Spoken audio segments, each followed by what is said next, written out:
7 military K9s broke formation at a once-in-a-decade memorial ceremony, and every single one of them charged toward a woman in blue scrubs standing at the back of the crowd. She wasn't military. She wasn't invited. She had scars running up both forearms and dried blood still on her sleeve from a shift that had run 4 hours over. The dogs didn't care about any of that. They pushed past generals, past grieving families, past a commander whose face had gone the color of old concrete, and they surrounded her like they had been searching for 8 years and had finally found what they were looking for. If you want to know what those dogs remembered and why the man at the front of that ceremony looked like he wanted the ground to swallow him, stay with me until the end of this story. Like this video, subscribe to the channel, and drop a comment telling me the city and country you're watching from. I want to see how far this story travels. The ceremony at Fort Delvane had been planned for 11 months. That was the number Staff Sergeant Priya Okonkwo, the base's events coordinator, gave reporters when they asked how long it had taken to organize a memorial of this scale. 11 months of correspondence with families scattered across 6 states. 11 months of coordinating with the K9 unit, the chaplain's office, the military brass in Washington, who all wanted their names somewhere on the program. 11 months of making sure every logistical detail was in place so that the families of the 4 handlers who died at Kaval Ridge 8 years ago could stand in front of a polished black stone and feel, if not peace, then at least the dignity of being remembered correctly. The ceremony was supposed to start at 10 in the morning. By 9:52, every seat in the outdoor amphitheater was filled. Gold Star families sat in the front rows: parents, siblings, spouses, 2 children who had been infants when their fathers shipped out and were now old enough to read the names carved into the memorial. Behind them, a row of dress uniforms, ribbons, and medals catching the late September light. The K9 Unit 7 dogs, each wearing a black memorial harness, sat in perfect formation to the left of the stone, handlers standing at attention beside them, their leashes held but slack. The dogs had been trained for this. They didn't fidget. At the back of the roped-off area, where the folding chairs gave way to open grass, a small knot of base personnel and invited observers stood waiting. Nobody was paying much attention to that section of the crowd. Nobody was supposed to. Which was why, when the woman in blue scrubs slipped through the gap in the rope line at 9:58, it took almost 2 full minutes for anyone to notice her. Her name was Aleliana Cross. She was 36 years old, and she had driven 40 minutes from Mercy Ridge Regional Hospital without changing out of her work clothes because she hadn't planned to come at all until she was already in the parking lot of her apartment complex. Keys in hand and something she couldn't name had made her turn the car around instead of going inside.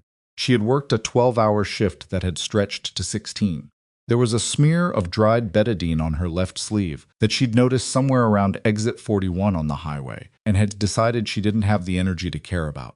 Her dark hair was still pulled back the way it had been since 6 that morning, a few strands loose around her face. She wasn't sure she had the right to be here. That uncertainty had been sitting in her chest the whole drive over, and it was still there when she found a spot at the edge of the standing section and fixed her eyes on the black stone at the front of the amphitheater. 4 names. She had read them online when the memorial committee announced the ceremony date. She had read them the way you read things that cost you something slowly, with your jaw set. She didn't look at the K9 formation. She kept her eyes forward.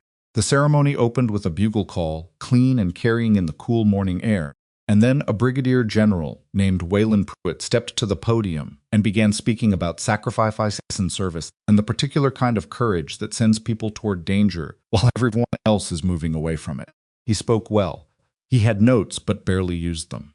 Aleliana listened and felt the distance between his words and what she remembered the way you feel a temperature difference stepping between rooms. She was 3 rows back from the rope, half hidden behind a broad-shouldered man in civilian clothes, when someone's elbow caught her arm.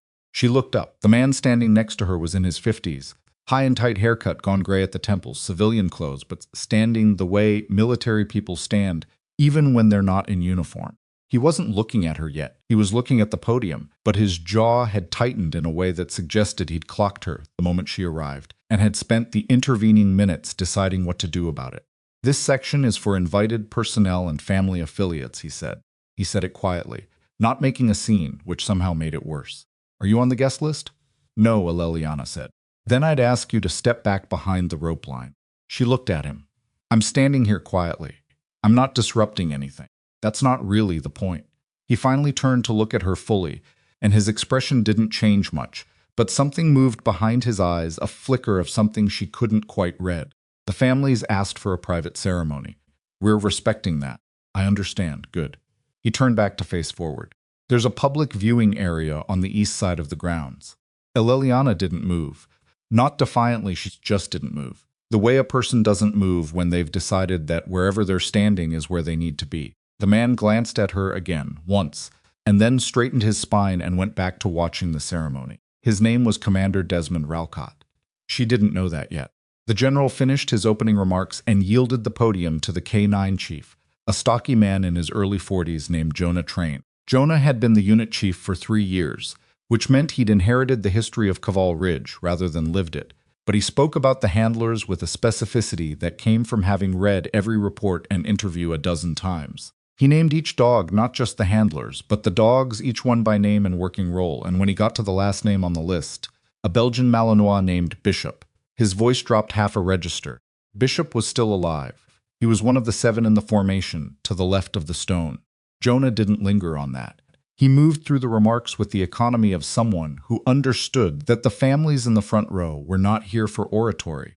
They were here because they needed to be, and the best thing he could do for them was be brief and honest and then get out of the way. Liliana had not expected to feel what she felt when she heard Bishop's name. She had met Bishop once. One night, in a burning ambulance on a dirt road outside Kaval Ridge, when Bishop had been 3 years old and had a piece of shrapnel in his right hindquarter, and a handler who was bleeding from a head wound and couldn't give commands, and Liliana had been the only medical personnel left on the convoy who hadn't already been loaded into the medevac transport. She had spent 11 minutes with Bishop that night, keeping pressure on the dog's wound with one hand and on the handler's scalp with the other, talking to the dog in a low, even voice, because it was the only thing that was keeping the animal from panicking and injuring himself further. She had not known until this moment that Bishop had survived. She stood very still, and she did not look at the formation. Jonah stepped back from the podium, and the ceremony moved into the ceremonial portion, a reading of commendations, the presentation of folded flags to the families who hadn't yet received them. Liliana watched the flags and thought about how strange it was that cloth could carry so much weight. She was thinking about that when Desmond Ralcott appeared at her elbow again, this time with a younger man in a security forces uniform beside him. "Ma'am," the younger man said with practiced neutrality, "I'm going to need you to relocate to the public viewing area." "I've been told," Liliana said. "Then you understand this isn't a request." She looked at Ralcott. "Is there a specific reason you want me removed, or is this general policy?" Something crossed Ralcott's face, not embarrassment exactly, but the near cousin of it. "Your presence here could be disruptive to the families. I'm standing at the back of the crowd in scrubs. I haven't spoken to anyone." "That's not." He stopped, started again. "There are individuals here today for whom certain events connected to Kaval Ridge remain extremely sensitive. Disputed events." He let that word sit there, disputed. "Your presence has the potential to reopen things that the families have worked hard to move past." Liliana stared at him. She understood then who she was talking to. "Disputed," she said, her voice flat. "That's correct. All right."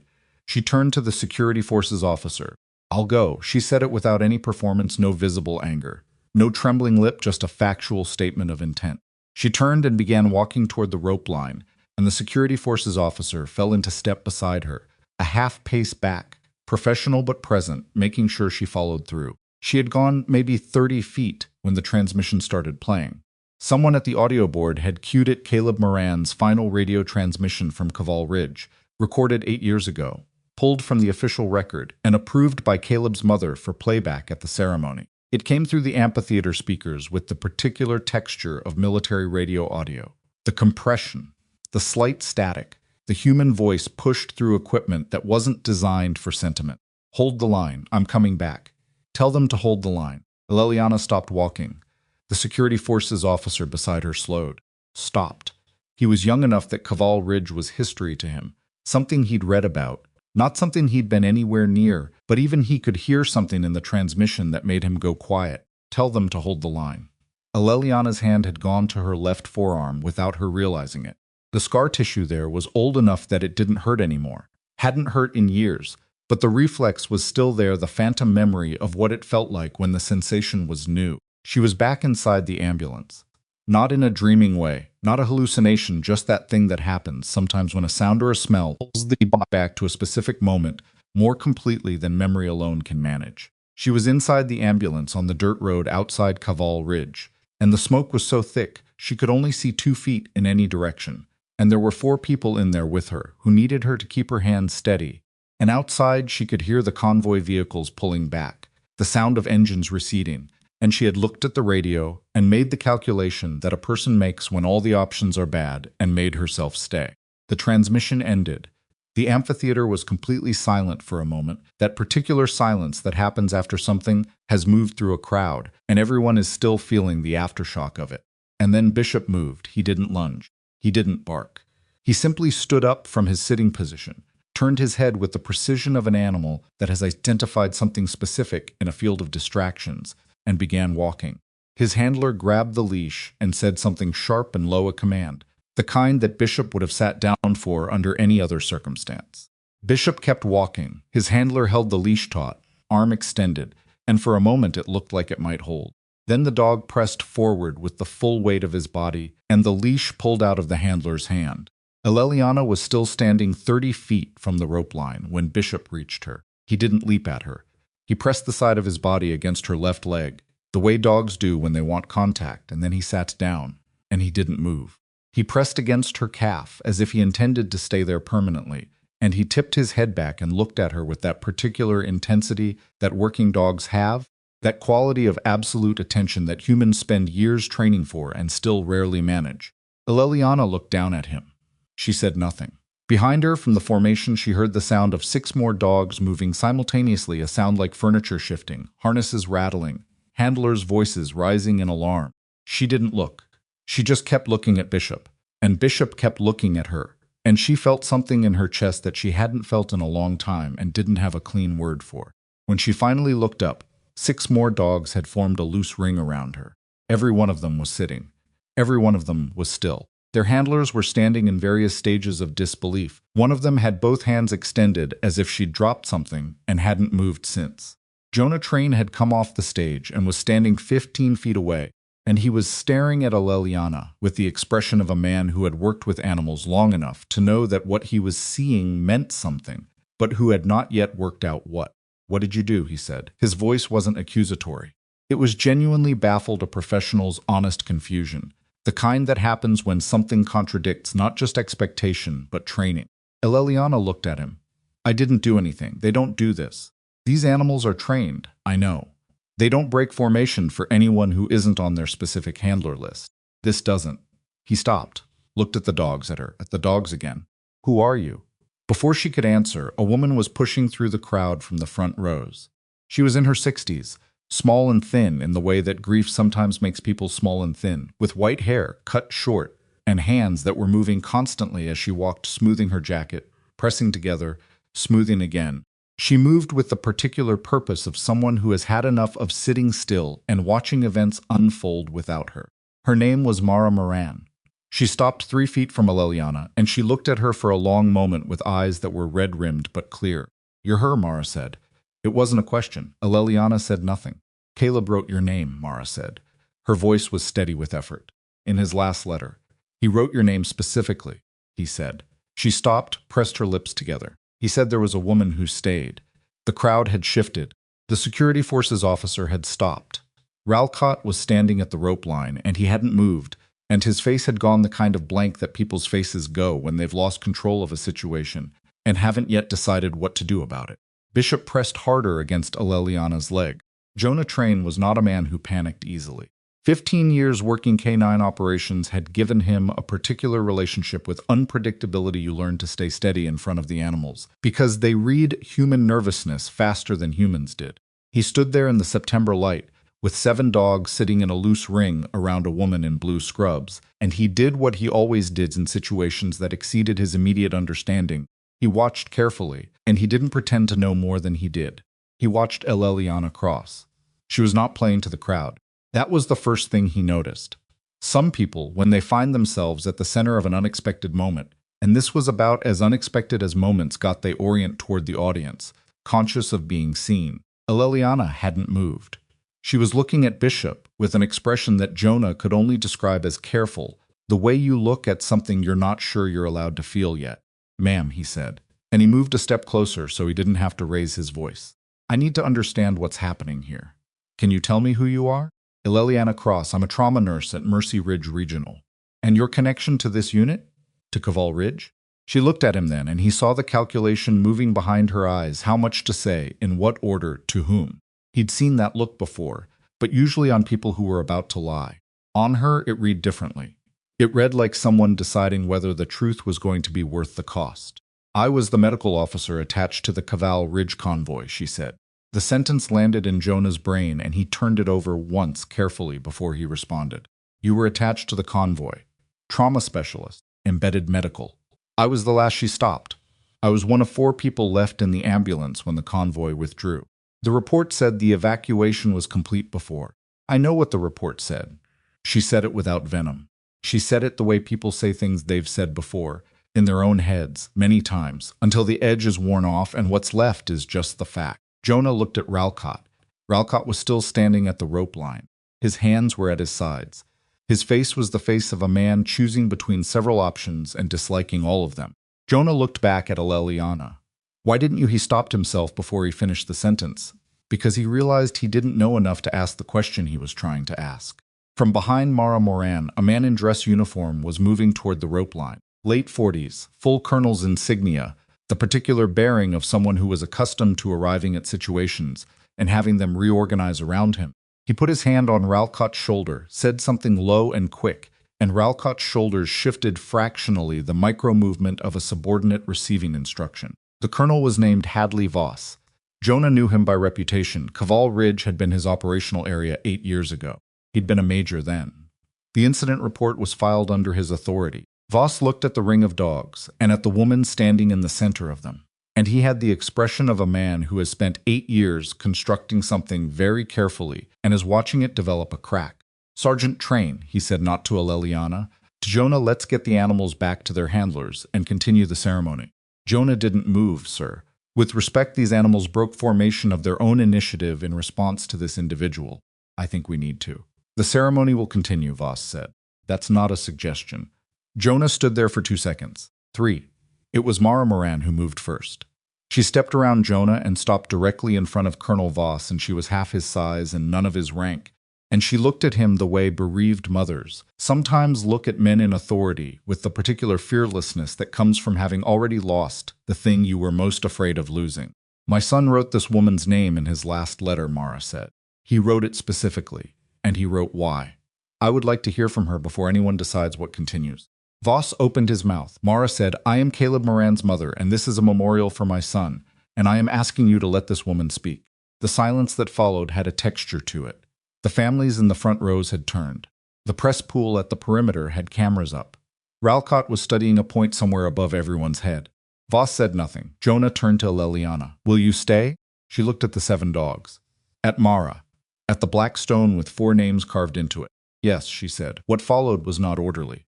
The ceremony coordinator, Sergeant Okonkwo, spent approximately 4 minutes trying to manage the situation through her headset before giving up and going to find a folding chair for Mara, who had started shaking slightly, not crying. Just the physical after effect of the kind of confrontation that costs something. One of the family liaisons brought water. The press pool edged closer and was waved back. 3 of the 7 dog handlers had gotten their animals to sit quietly, but had stopped trying to return them to the formal formation, apparently having concluded that this was not a battle worth the energy. Bishop had not moved from beside Ileliana.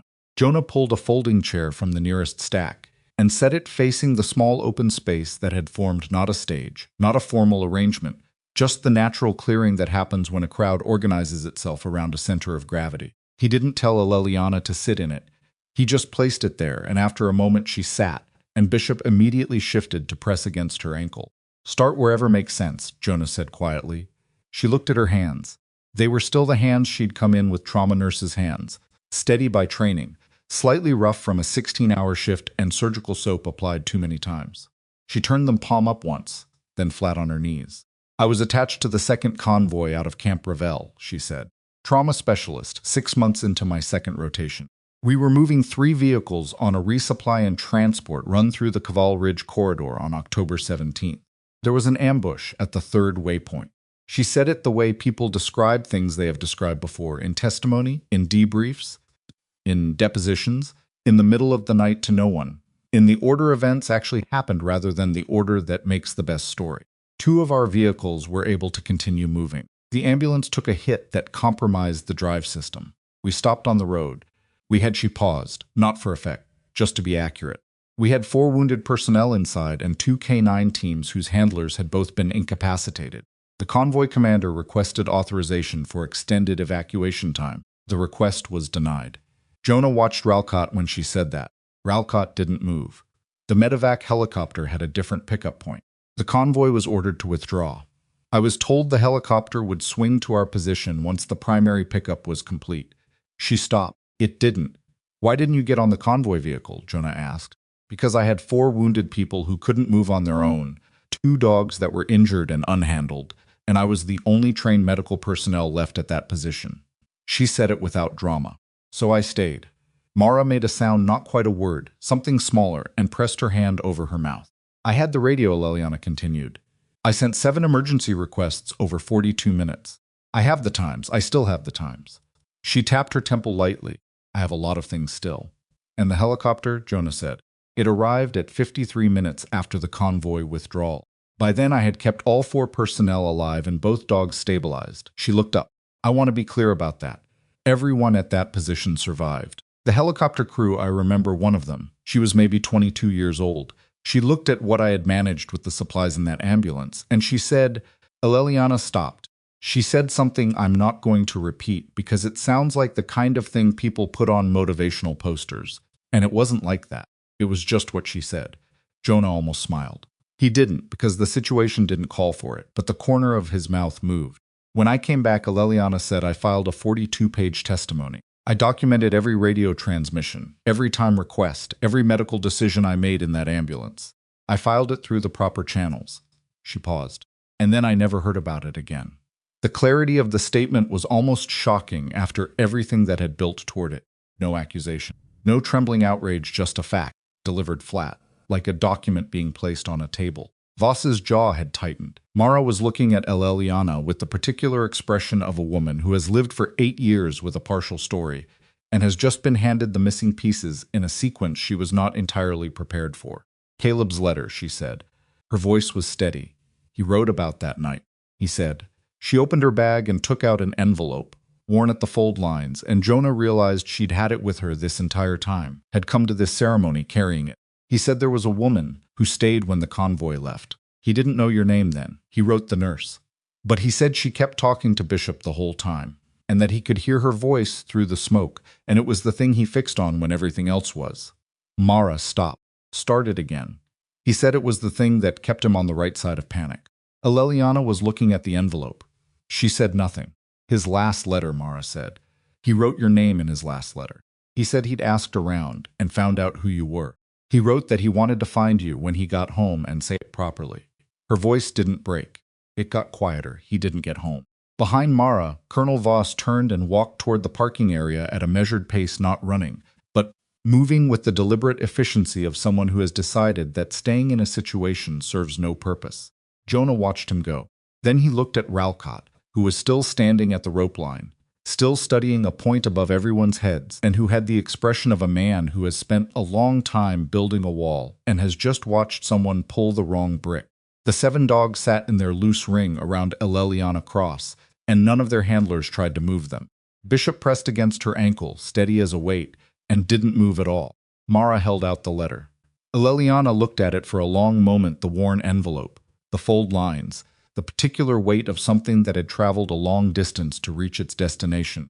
She reached out and took it slowly, as if she understood that accepting it was a different kind of decision than anything she had made in the last 48 minutes. She opened it. She began to read. Halfway down the first page, her expression changed, not dramatically, not in any way that was easy to name. Something in the set of her jaw, something around her eyes. The change of a person reading words they were owed and receiving them 8 years after the debt was incurred. She kept reading. At the bottom of the second page, she stopped. She didn't look up right away. She kept her eyes on the paper, and the crowd around her was completely silent, the kind of silence that a gathering of people produces when they collectively understand that they are witnessing something that does not belong to them. When she finally looked up, she found Jonah Train watching her. He wrote something at the bottom, she said. Her voice was even. A name, a date. Jonah waited. It's the name of the officer who denied the extended evacuation request, Aleliana said. And the date of the denial. She held the letter so Jonah could see the bottom of the second page. Jonah looked at the name. He looked at the parking area where Colonel Hadley Voss had walked 60 seconds ago. He looked back at the name. He started. Yes, Aleliana said. Somewhere in the K9 formation, a dog shifted its weight. The harness buckles caught the light. Bishop turned his head toward the parking area and held very still, the way working dogs do when they have located something, and then turned back to Aleliana and pressed harder against her ankle. The ceremony at Fort Delvane had been planned for 11 months. Nobody had planned for this. Jonah didn't hesitate. He turned to the nearest security forces officer, not the young one who'd been escorting Aleliana, but the senior sergeant standing at the amphitheater's east entrance, and said, "Nobody leaves this site without my authorization until I've spoken with the JAG office, starting with Colonel Voss." The sergeant blinked.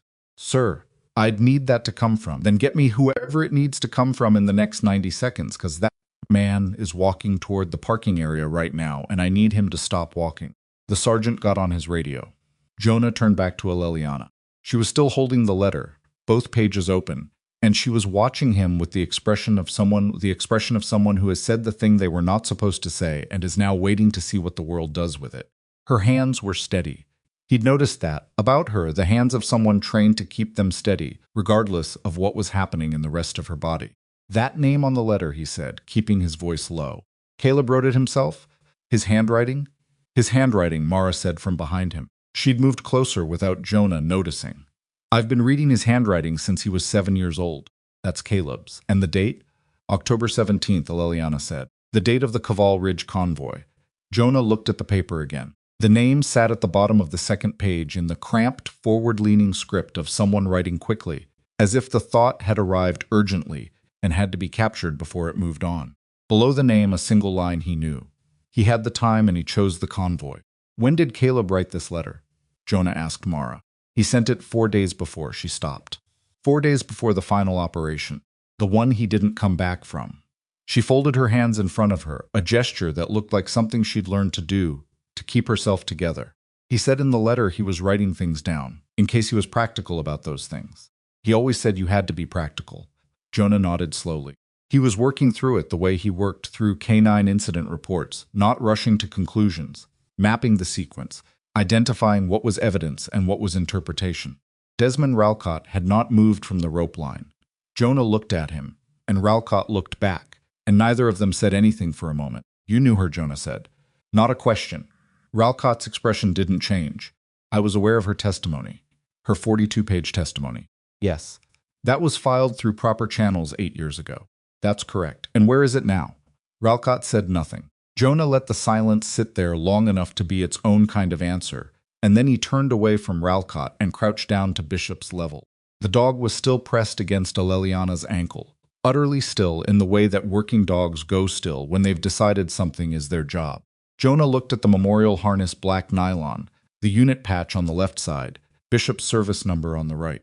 Standard issue, same as the other 6. He'd reviewed all 7 harnesses before the ceremony. He'd approved them himself. He looked more carefully at the right panel. There was a seam along the inner edge that wasn't standard. Not poorly done, whoever had sewn it knew what they were doing, but it was there. A slightly raised ridge along the interior of the harness panel that didn't match the factory construction on the others. Jonah unclipped the panel's edge fastening. Bishop turned his head and looked at him with calm patience, then looked back at Aleliana. The seam opened. Inside the reinforced interior section, sealed in a thin evidence bag that had been pressed flat against the nylon, were 2 items, a set of military identification tags and a memory card no larger than a thumbnail, the kind used in compact field recording equipment. Jonah sat back on his heels and stared at them.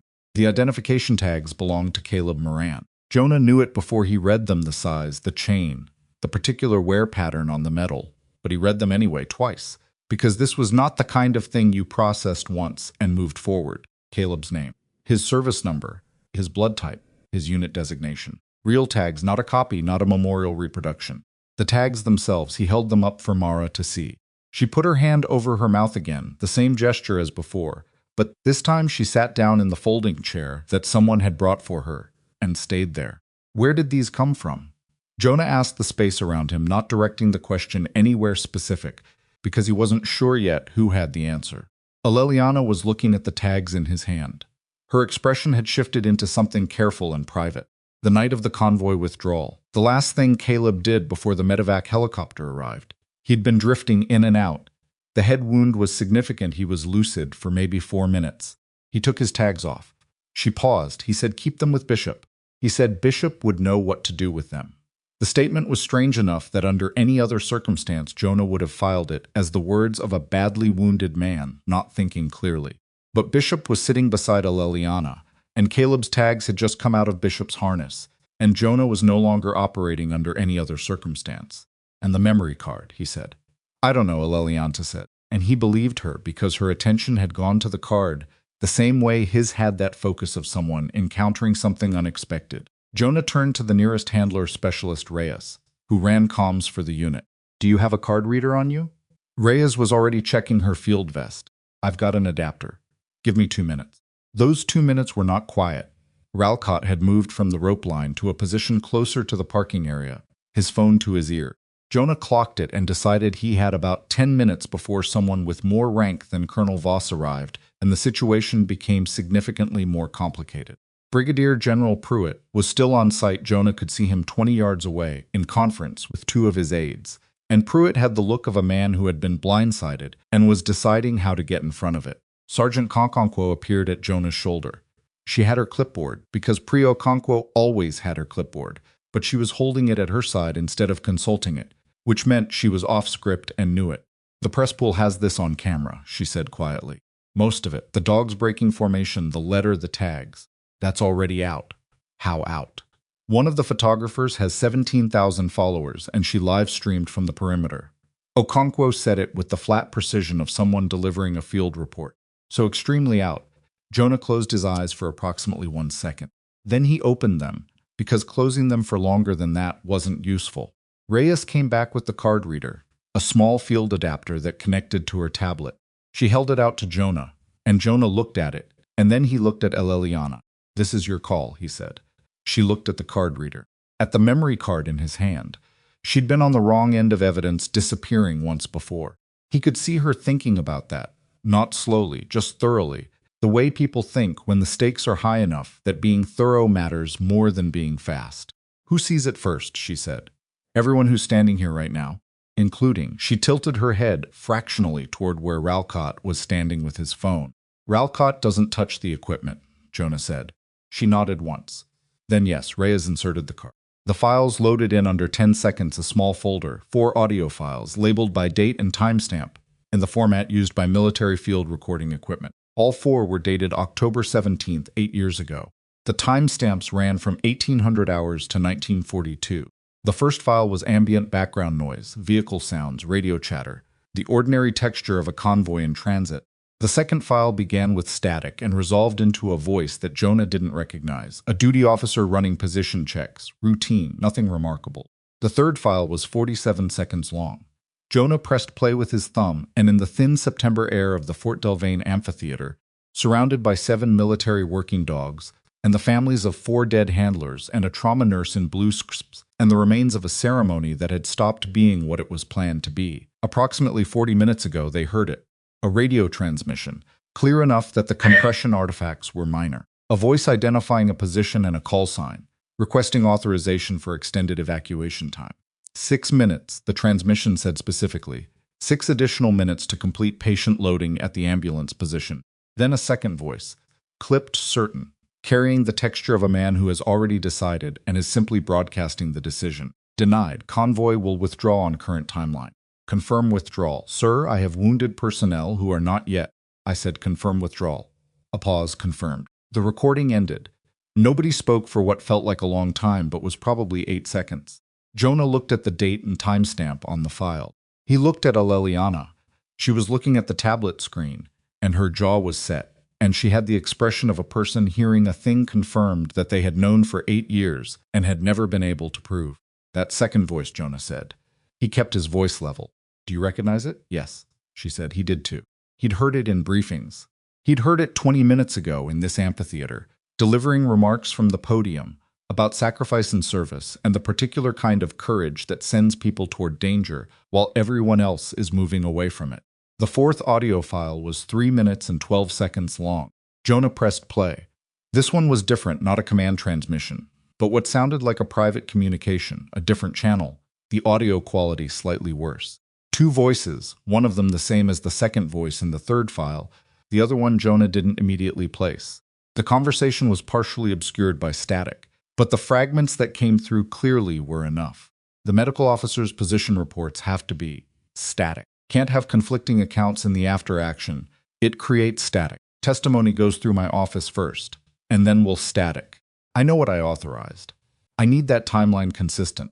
The second voice, the one Jonah didn't know, said something he couldn't make out.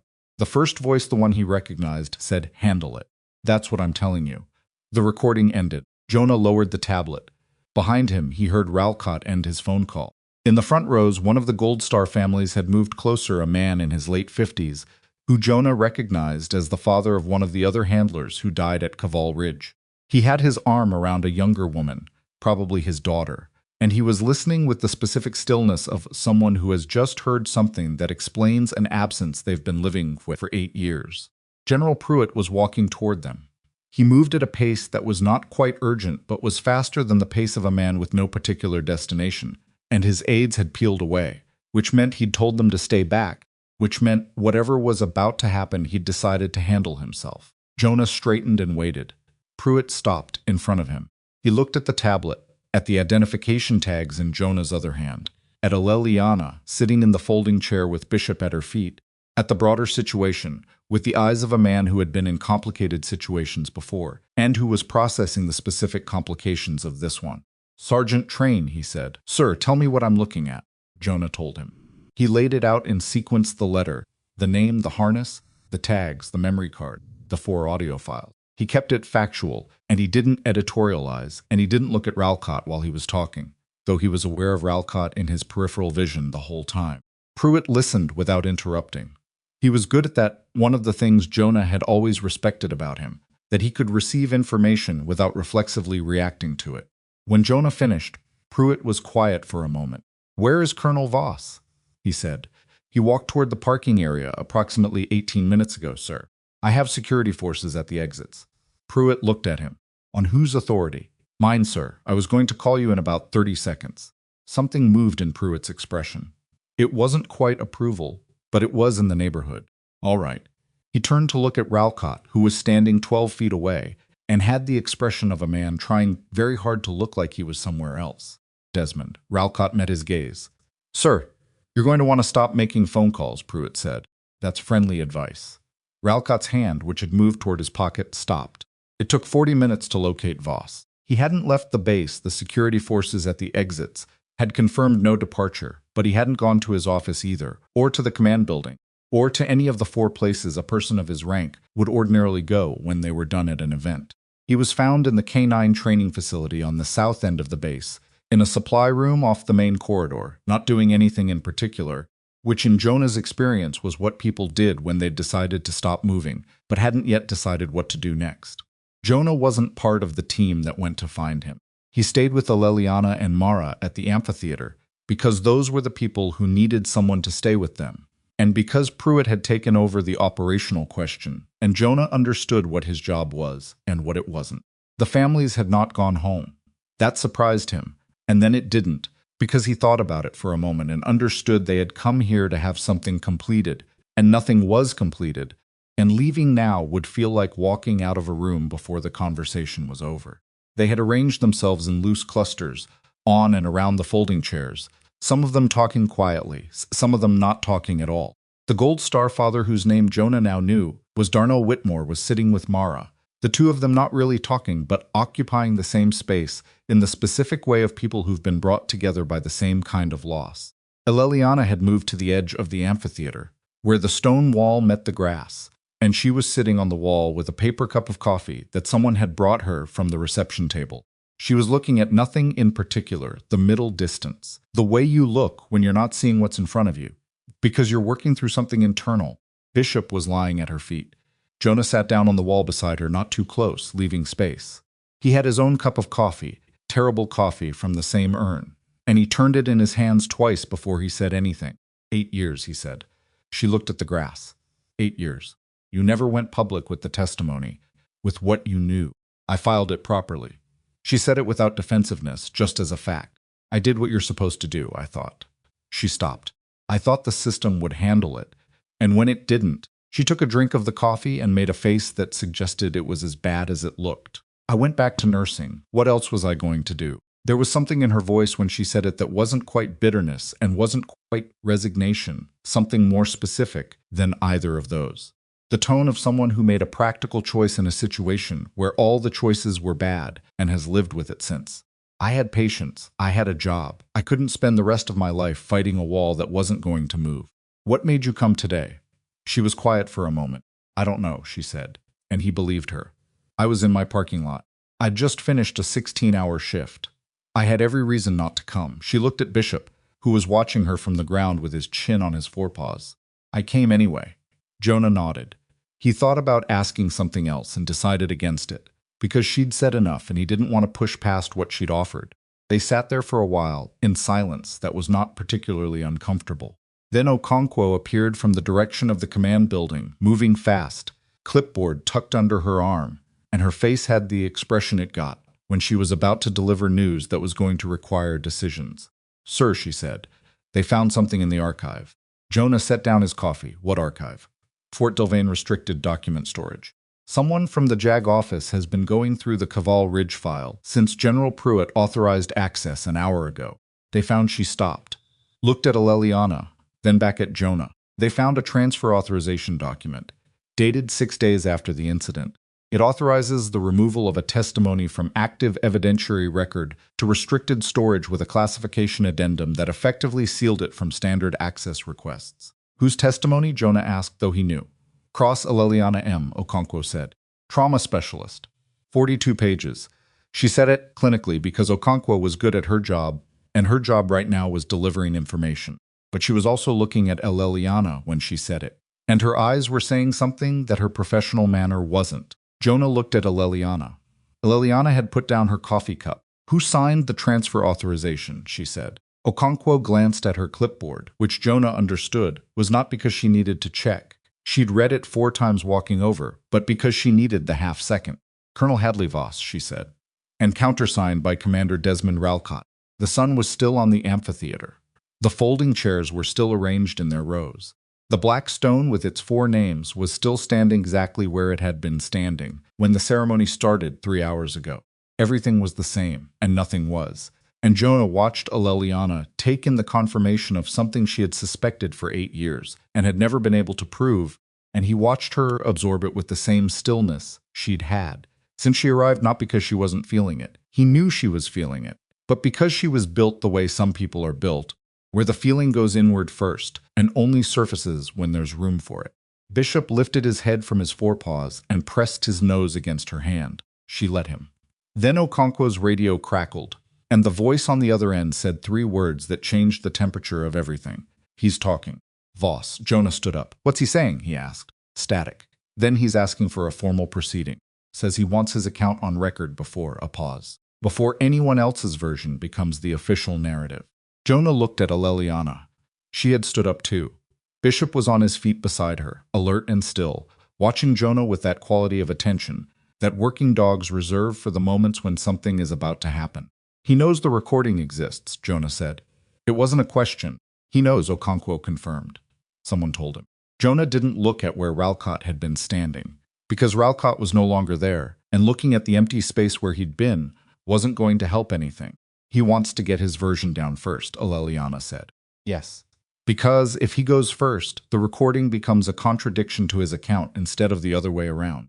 Her voice was calm and analytical, the voice of someone who had spent 16 hours that day making quick, accurate assessments of situations that mattered. He's trying to control the sequence. That's what he's trying to do, Jonah said. She picked up the paper cup from the wall, looked at it, set it down again.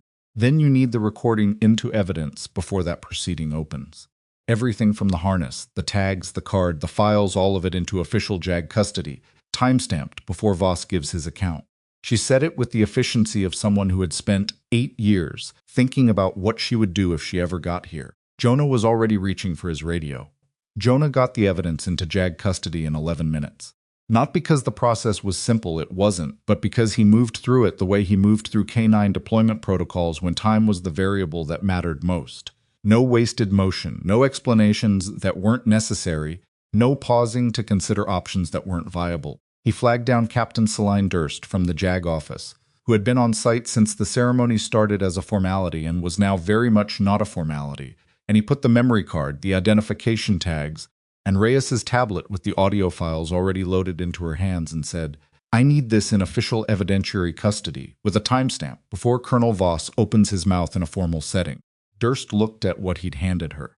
She was in her mid-30s, careful in the way that lawyers who work in military justice tend to be careful, and she turned the memory card over once before she said, "Chain of custody documentation from point of discovery? Specialist Reyes was present when I opened the harness panel. Sergeant Okonkwo was present for the audio playback. I can give you a full witness list in 10 minutes. Make it 8, Durst said, and she was already moving. That was 11 minutes from radio call to signed custody receipt. Jonah stood in the JAG field office, a converted briefing room in the building adjacent to the amphitheater, and watched Durst log each item with the meticulous unhurriedness of someone who understood that how evidence was, handled now, would determine what it could do later. He did not rush her. Rushing her would have been counterproductive, and she would have told him so. When it was done, he walked back out into the corridor and stood there for a moment, hands at his sides, running through the sequence in his head, the way he always did after a high-pressure operational decision, not second-guessing, just checking. The evidence was secured. Voss hadn't given his account yet. The recording existed in official custody before Voss's version could frame it as a contradiction. The sequence was right. He went back to the amphitheater. Aleliana was where he'd left her, on the stone wall at the edge of the grounds, but she was no longer alone. Mara had moved to sit beside her, and the two women were talking in the low, unhurried way of people who have run out of the kind of conversation that requires careful management and have arrived at something more direct. Bishop was still at Aleliana's feet. The other 6 dogs had been returned to their handlers, but were sitting in a loose, informal cluster 30 yards away, occasionally glancing in Aleliana's direction, with the particular attention that working animals pay to things they've decided are relevant. Jonah stopped a few feet away and waited until there was a natural pause. "Evidence is in custody," he said, time-stamped. Aleliana looked at him. There was something in her face that wasn't quite relief, more like the releasing of a specific tension, the kind that comes from holding a position for a very long time and finally being allowed to stand down from it. "What happens now?" Mara asked. She was looking at Jonah with the directness of a woman who was past the point of softening her questions. "Formal inquiry. Voss has requested to give his account, which means there will be a proceeding probably within the week, possibly sooner given the recording. The JAG office will determine the scope." He paused. "And there will be questions for you," he said to Leliana. "Official ones, beyond what you've already said today. I know.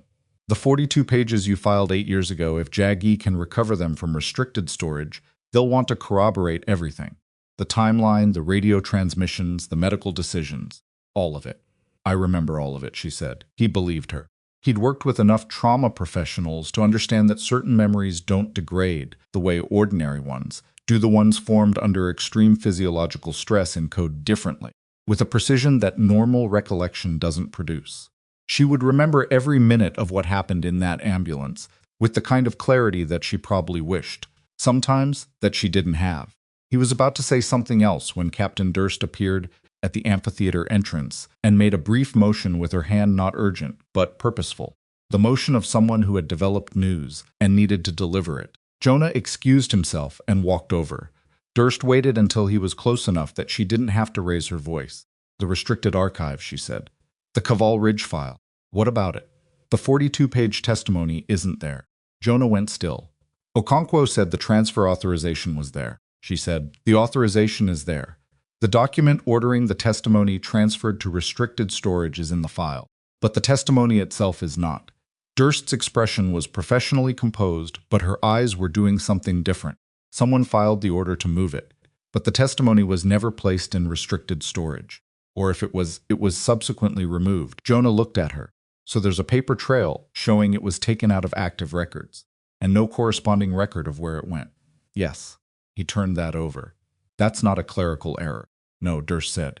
It is not.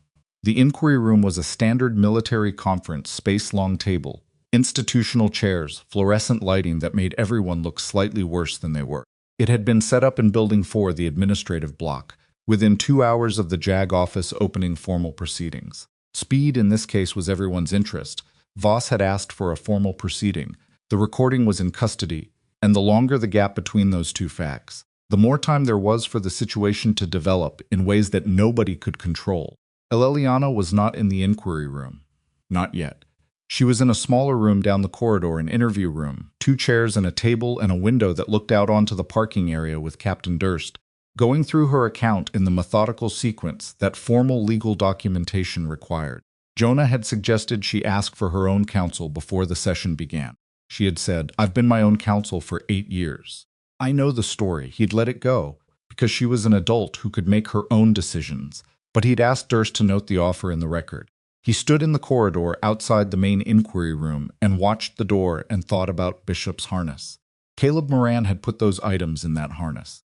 Not at the time of the incident, the construction was too precise. The evidence bag too deliberately sourced for it to have been improvised in the chaos of an ambulance at night, which meant Caleb had done it later, deliberately, at some point before his final deployment. He'd obtained a field evidence bag, sewn a concealment panel into Bishop's memorial harness, and placed his own identification tags and a memory card inside it. He'd written Eleliana's name and a colonel's name at the bottom of his last letter. He'd done it with the methodical care of someone who understood that ordinary channels had failed and who was building a backup. He'd known, and he'd done what he could do from where he was, which was to put the evidence somewhere it would travel with the one thing he trusted most, his dog, and write the names in a letter his mother would keep. Jonah pressed his back against the corridor wall and looked at the ceiling and thought about that for a moment, because it deserved a moment. Then General Pruitt came around the corner, moving at the same not quite urgent pace as before, with the same without aids deliberateness, and stopped in front of Jonah. "The inquiry is opening in 20 minutes, Pruitt said. "Yes, sir. Voss has a JAG-assigned counsel. He's been advised on the recordings." A pause. "He knows what's on them, I assumed." Pruitt looked at him with the steady, slightly fatigued expression of a general officer managing a situation that was going to produce significant paperwork and significant institutional consequence.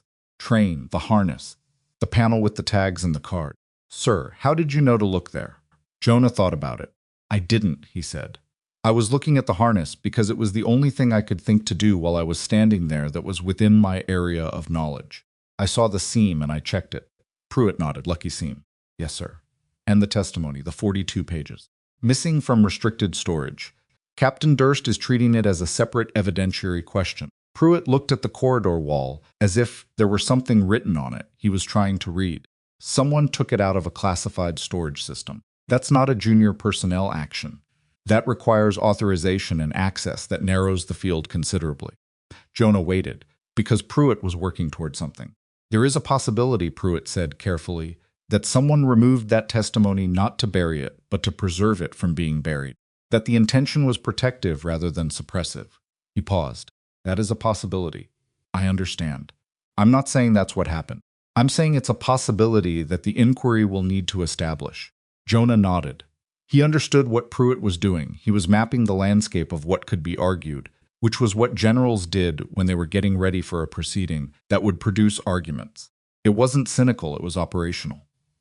"The other possibility," Jonah said, "is that it was destroyed and someone kept the authorization document as leverage." "Yes," Pruitt said. "That is the other possibility." He pushed off from his position against the wall. 20 minutes. Hadley Voss did not look like a man who had been found in a supply room doing nothing.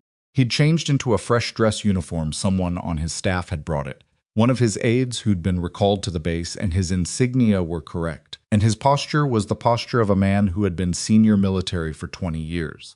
He sat on one side of the long table with his JAG counsel beside him, and across the table were Captain Durst, a lieutenant colonel from the Inspector General's office named Farah Bale, and a representative from the commanding general's office whose role Jonah understood was primarily to observe and report upward. Jonah was in the room as the senior K9 officer whose unit had produced the physical evidence. He sat against the wall, not at the table. Aleliana was still down the corridor. She had not been called in yet. That was deliberate. Durst wanted Voss's account before Aleliana's, so that any contradictions with the recordings would be established against his own words rather than against hers. Bale opened the proceeding with the standard administrative language, recorded it for the official record, and then said, "Voss, Colonel, you requested this proceeding. You have the floor." Voss looked at the table for a moment, then at Bale, and then he began to speak. He was controlled and precise, and he had clearly thought about this. He acknowledged that a radio transmission had been recorded that contained his voice denying a request for extended evacuation time at Kaval Ridge on October 17th. He acknowledged that he had been the commanding officer with authorization authority at that point in the operation. He said that the denial had been based on active threat assessment data that indicated the convoy's extended presence at the ambush site created unacceptable risk to the majority of personnel. He said that the decision was made within his operational authority and was consistent with the rules of engagement at the time. He said this calmly and without visible anxiety. Then Bale said, "Colonel, are you aware of the second recording recovered from the same physical source?" The composition in Voss's face held, but Jonah, watching from the wall, saw the small places where it held slightly harder than natural, the jaw, the corner of the left eye. "I'm aware that multiple recordings were recovered," Voss said. "The second recording includes a voice that audio analysis has identified as consistent with your own, discussing the handling of testimony from the Kaval Ridge incident, specifically discussing the need for, and I'm quoting from the transcript, timeline consistency." Bale set down the paper. "Do you want to respond to the content of that recording?" Voss looked at his counsel. His counsel said nothing, which was itself an answer of a kind. "That recording reflects a private communication made under significant operational pressure," Voss said. "The handling of after-action documentation is a command prerogative, and ensuring consistency in how events were recorded. The testimony in question," Bale said, "was a 42-page account filed by a medical officer who was present at the position when the evacuation was denied. Are you saying that ensuring consistency included removing that testimony from active evidentiary records?" Voss said, "The testimony was transferred to restricted classification for operational security reasons." "And where is it now?" A pause. "I would need to review the archive records." "The archive records show the transfer authorization. They don't show the testimony. Captain Durst's team has been through the restricted archive, and the testimony is not there." Voss looked at the table. "Then it may have been misfiled. A 42-page document in a classified system. Misfilled," Voss said again, with diminishing conviction. Bale wrote something on her pad. The room was very quiet. Then Durst said, "Colonel, the transfer authorization for the testimony bears your signature and a counter-signature from Commander Desmond Ralcott. Can you tell us when you last spoke with Commander Ralcott?" And Voss made the mistake. It was a small mistake, and he probably didn't know he'd made it the mistake of looking, for just a fraction of a second, toward the door of the room, as if he expected or feared that Ralcott might be on the other side of it. It was the look of a man who is depending on a story being consistent across two people and who has just been reminded that he can't verify whether it is. Jonah saw it. Durst saw it. Bale wrote something else on her pad. Ralcott had not been formally summoned yet, and nobody had formally told him that he hadn't been, which meant he was existing in the particular suspended state of a person who knows they are implicated but hasn't been called in. Jonah found him in the corridor on the far side of Building 4, sitting in a chair that someone had pulled out of an office and placed against the wall. He was sitting very straight, which was not natural. People don't naturally sit that straight. They do it when they are performing composure for themselves. Jonah sat down in a chair across from him. Ralcott looked at him. "I'm not in the proceeding, not yet," Jonah said. "I've been advised not to discuss. I'm not asking you to discuss anything." Jonah kept his voice level. "I'm just sitting here." Ralcott was quiet for a moment. He had good bearing and a carefully composed face, but the hands on his knees were not quite still. "The testimony," Jonah said, "not directing it anywhere. If it wasn't destroyed. If someone pulled it out of restricted storage and kept it somewhere, that would read very differently than if it was destroyed, legally and otherwise." Ralcott looked at the wall. "The difference between removing evidence and preserving it from destruction," Jonah said, is significant. Pruitt mentioned it. Captain Durst is aware of the distinction. He paused. I'm not telling you anything that isn't already in play. Ralcott's hands were very still suddenly, too still. Jonah waited. I don't know what happened to the testimony, Ralcott said. His voice was careful, in the way of someone choosing each word before placing it. All right. I countersigned the transfer authorization because I was directed to. I want that on record. You should tell that to Captain Durst. I intend to. He paused. I want it on record that I countersigned the transfer authorization. Not anything after that. Jonah looked at him for a moment. Not anything after that, he repeated. Ralcott said nothing, but the angle of his jaw shifted fractionally, the micro-adjustment of a man who has said exactly as much as he intended to say and has stopped. Jonah stood up. He walked back toward the main inquiry room, and he was halfway down the corridor when his radio crackled, and Okonkwo's voice came through. Sir, you need to come to the records room now. What is it? A pause that was shorter than it felt. They found the testimony. It was in a fire-rated storage box in the base records facility, not the classified archive, but the General Records Building, in a section designated for inactive administrative files, in a box labeled with a case number that corresponded to a logistics audit from 6 years ago. Someone had placed it there with the same care that someone else had sewn a panel into a K9 harness, deliberately, without drawing attention, using the available system against itself. 42 pages. Leliana Cross's name on the cover sheet, her service number, her classification level at the time, and a date of filing that was 3 days after the Kaval Ridge incident. The document itself was in the physical condition of something that had been stored carefully, no water damage, no fading beyond what 8 years would normally produce. The pages intact and in order. Jonah stood in the records room and looked at it inside its protective sleeve and thought about what Pruitt had said, that the difference between burying evidence and preserving it was something the inquiry would need to establish. Ralcott had countersigned the transfer authorization. Ralcott had said not anything after that, with the specific emphasis of a man drawing a line. Jonah didn't reach a conclusion, because reaching conclusions before facts were established was how inquiries went wrong, and he'd seen enough of those to understand the cost of it. He stepped back and let the records technician and Captain Durst's assistant process the discovery. Durst was notified. The testimony was logged into official custody.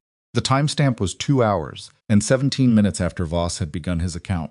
Jonah went to find Leliana. She was still in the interview room, but the session with Durst's documentation team had concluded, and she was alone, sitting at the table with a bottle of water that she'd been working through slowly. The window behind her showed the parking area where the afternoon light had moved from morning gold to the flat, honest white of midday. She looked up when he came in. He sat across from her. He didn't pace it carefully or build toward it. She was not a person who needed that, and treating her like one would have been its own kind of condescension. They found your testimony, he said.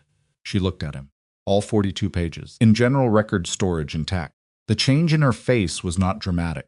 It was the change that happens when a thing you've been bracing against for a long time doesn't hit the way you expected it to. Not relief exactly, not vindication yet, but the beginning of a structural shift, the way a building settles differently after a load-bearing change. Her jaw moved. Her hands on the table surface pressed flat and then released. Where, she said. He told her. She sat with it for a moment. Someone put it there on purpose. It looks that way. Ralcott. Jonah didn't confirm or deny. The inquiry will establish that. She was quiet for a moment. He countersigned the authorization because he was told to, she said. And it wasn't a question. It was a reconstruction, a trauma nurse's habit of running through events in sequence and identifying causation. And then he didn't destroy it. He hid it somewhere it could be found. Possibly. 8 years, she said. Yes, she looked at the window, the parking lot, the afternoon light. He could have come forward. Yes. He didn't. No, she picked up the water bottle, set it down without drinking. Okay, she said. It wasn't resolution, it was the word people use when they've processed something, as far as it goes in the moment, and need to move to the next thing. Durst is going to want your testimony cross-referenced with the recovered document, Jonah said. They'll want you in the inquiry room this afternoon. I know. It won't be comfortable. I was in a burning ambulance for 53 minutes with 4 wounded people and 2 unhandled dogs, she said. I can manage a conference room. He almost smiled. He didn't. There's something else, he said. She looked at him. The audio recording. The second one, the private communication where Voss talks about timeline consistency. He paused. Audio analysis has confirmed the voice is consistent with Voss. But there's a second voice on that recording that hasn't been identified yet. Durst's team is working on it. He paused. We need to know who was in that conversation with him. Eleliana was looking at him with an expression he'd seen before, the look of someone who has a piece of information that they've been carrying and is deciding whether the moment to set it down has arrived. You know something, he said. She was quiet for 2 seconds. 3. The duty officer who ran position checks on the first recording, she said. The voice at the beginning of the audio, before Voss's transmission. The routine check. Jonah waited. I recognized that voice, she said. When Reyes played the files, I recognized it. And I didn't say anything, because I wasn't sure and I didn't want to. She stopped. I didn't want to be wrong. Who is it? She looked at him steadily. I need to hear the second recording again. The private communication. I need to hear the second voice in that one. Jonah pulled out his field tablet and loaded the copy Durst had forwarded to him for operational reference. He pressed play on the fourth file, and they both listened to the degraded audio, the static, the partial fragments of conversation. Testimony goes through my office first, and then we'll handle it. That's what I'm telling you. The second voice, partially obscured, saying something that didn't come through clearly. Jonah watched Eleliana's face during the playback. When it ended, she set the bottle down. That's not Ralcott, she said. No, Jonah agreed. It's not, I've heard that voice. She was absolutely still. Not from the convoy. After. When I came back, when I filed the testimony, she looked at the tablet. There was a review officer assigned to process incoming testimony from the convoy incident. He called me twice to confirm filing details. Just administrative calls. Routine. His name was Major Gideon Farr. He was assigned to the Kaval Ridge Operational Review Committee. Jonah looked at her. Was he retired 4 years ago? She met his eyes. He retired as a general. The silence in the room was complete for a moment, the particular silence of two people who have just understood that something significantly larger than they thought. Jonah looked at the tablet, at the audio file, at the timestamp and the date. If Farr was on that recording, he said slowly, then this isn't just Voss. This was reviewed and approved above Voss's level. Yes, Eleliana said. That changes the scope of the inquiry. Yes. Considerably. Yes. She said it with the flat, even weight of someone who has spent 8 years understanding exactly what they were up against and is not surprised to find that it was bigger than what was visible. She was not satisfied. She was not triumphant. She was simply accurate in the way she had always been accurate, in the way that had cost her 8 years of standing in the wrong part of the crowd and being asked to leave. Jonah picked up his radio. Before he keyed it, Eleliana said, Jonah. He looked at her. Whatever happens next, the inquiry, the scope. All of it. She held his gaze. I want my testimony read into the record. The full 42 pages. Before anything else happens. Before any agreement or proceeding or adjustment of scope, she said it quietly, with the particular certainty of someone who has only one non-negotiable thing and has always known what it was. I want the record to show what happened in that ambulance. In my words, exactly as I wrote them. Jonah held the radio in his hand. I'll make sure of it, he said.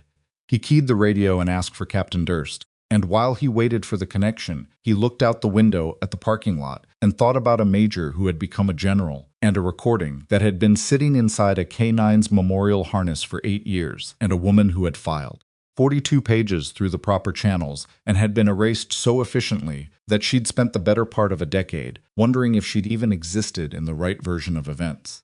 Durst's voice came through the radio.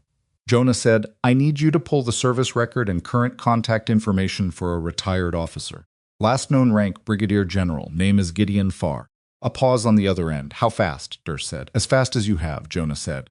Outside the interview room window, across the parking lot, the Fort Delvane flag moved in a wind that had come up from the south in the last hour, slow, steady, consistent, the kind of wind that doesn't announce itself, but changes the temperature of everything it touches. Captain Durst came back on the radio 40 seconds later, and her voice had the quality it got when she had found something she hadn't expected to find. Sir, she said, Gideon Farr, go ahead, he's not retired. Jonah's hand tightened on the radio. He came back into service 14 months ago, Durst said. Emergency recall. He's currently serving as the Deputy Director of the Joint Operational Review Board. The Joint Operational Review Board, which had jurisdiction over any formal inquiry into alleged misconduct during overseas military operations. The Joint Operational Review Board, which had the authority to determine the scope, timeline, and outcome of exactly the kind of proceeding that was opening in Building 4 right now. He has oversight authority over this inquiry, Jonah said. Yes, Durst said, he does. Jonah set the radio down on the table between them. He didn't key it again immediately. He needed 4 seconds to map what Durst had just told him against everything that had been built in the last 3 hours, and 4 seconds was what he took, not more, because the situation didn't have more to give. Gideon Farr had oversight authority over the inquiry, which meant that the proceeding opening in Building 4 right now, the proceeding designed to establish what happened at Kaval Ridge and who was responsible for erasing it, was operating under the jurisdictional authority of one of the men on the recording that had started the proceeding in the first place. He knows we found the recording, Aleliana said. She hadn't moved from her chair. She was watching Jonah with the focused stillness of someone running the same calculation he was. If he's the deputy director, he would have been notified the moment JAG opened a formal proceeding. Standard protocol. Yes. So he's known since this morning. Probably before this morning. Jonah picked the radio back up. Ralcott was making calls from the rope line. If Farr's network extends to Ralcott, he had a head start, she said, not bitterly, just accurately. Yes.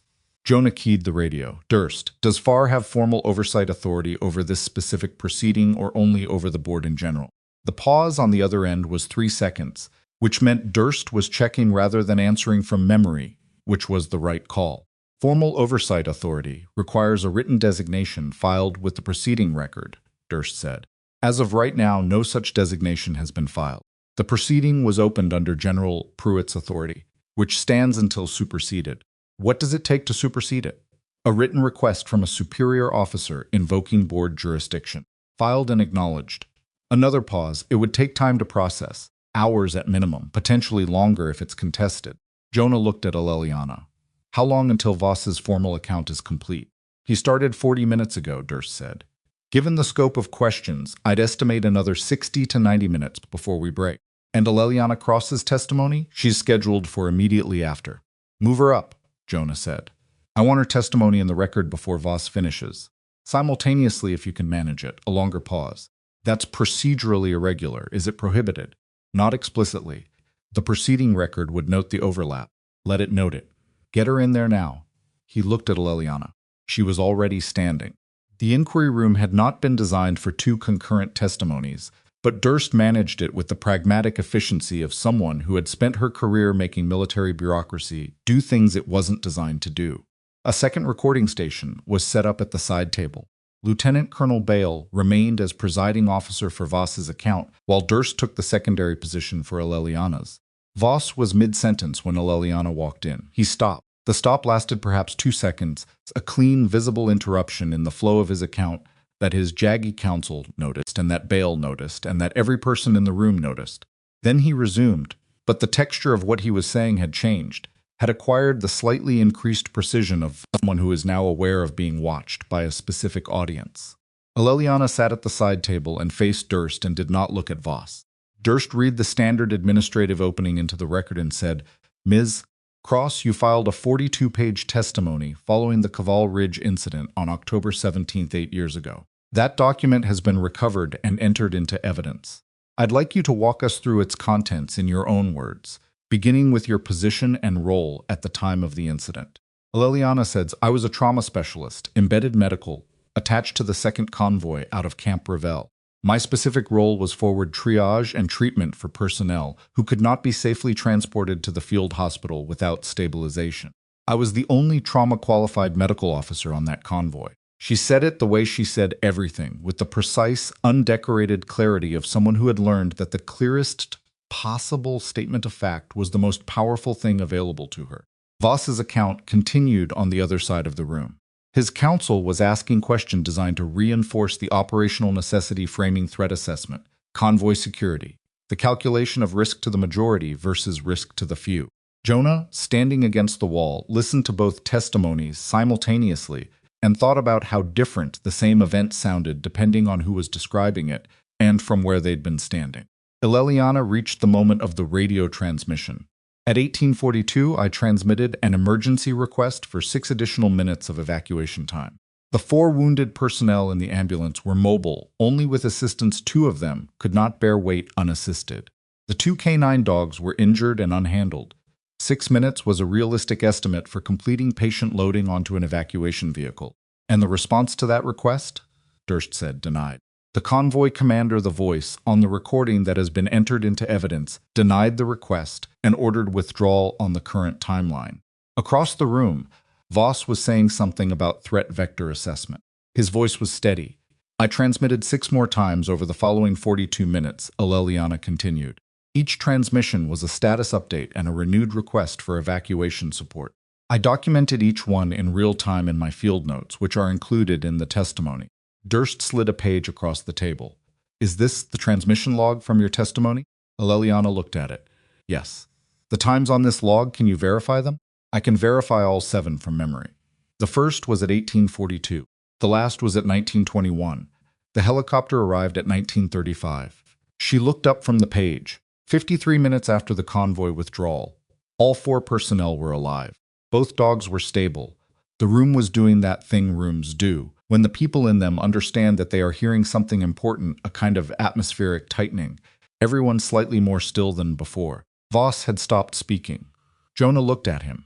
His counsel had leaned in and was saying something at low volume, and Voss was listening with the expression of a man receiving information he doesn't like. Bale said, Colonel Voss, do you need a recess? No, Voss said. Continue. The moment that broke the careful management of the afternoon happened at 14 minutes past 3, and it happened because of a document that nobody in the room had seen yet. Durst received it via her field tablet, a notification from the records team that had been cross-referencing the recovered testimony against the Fort Delvane operational archive. She read it twice, made a note, and then said to Aleliana, I need to pause for one moment.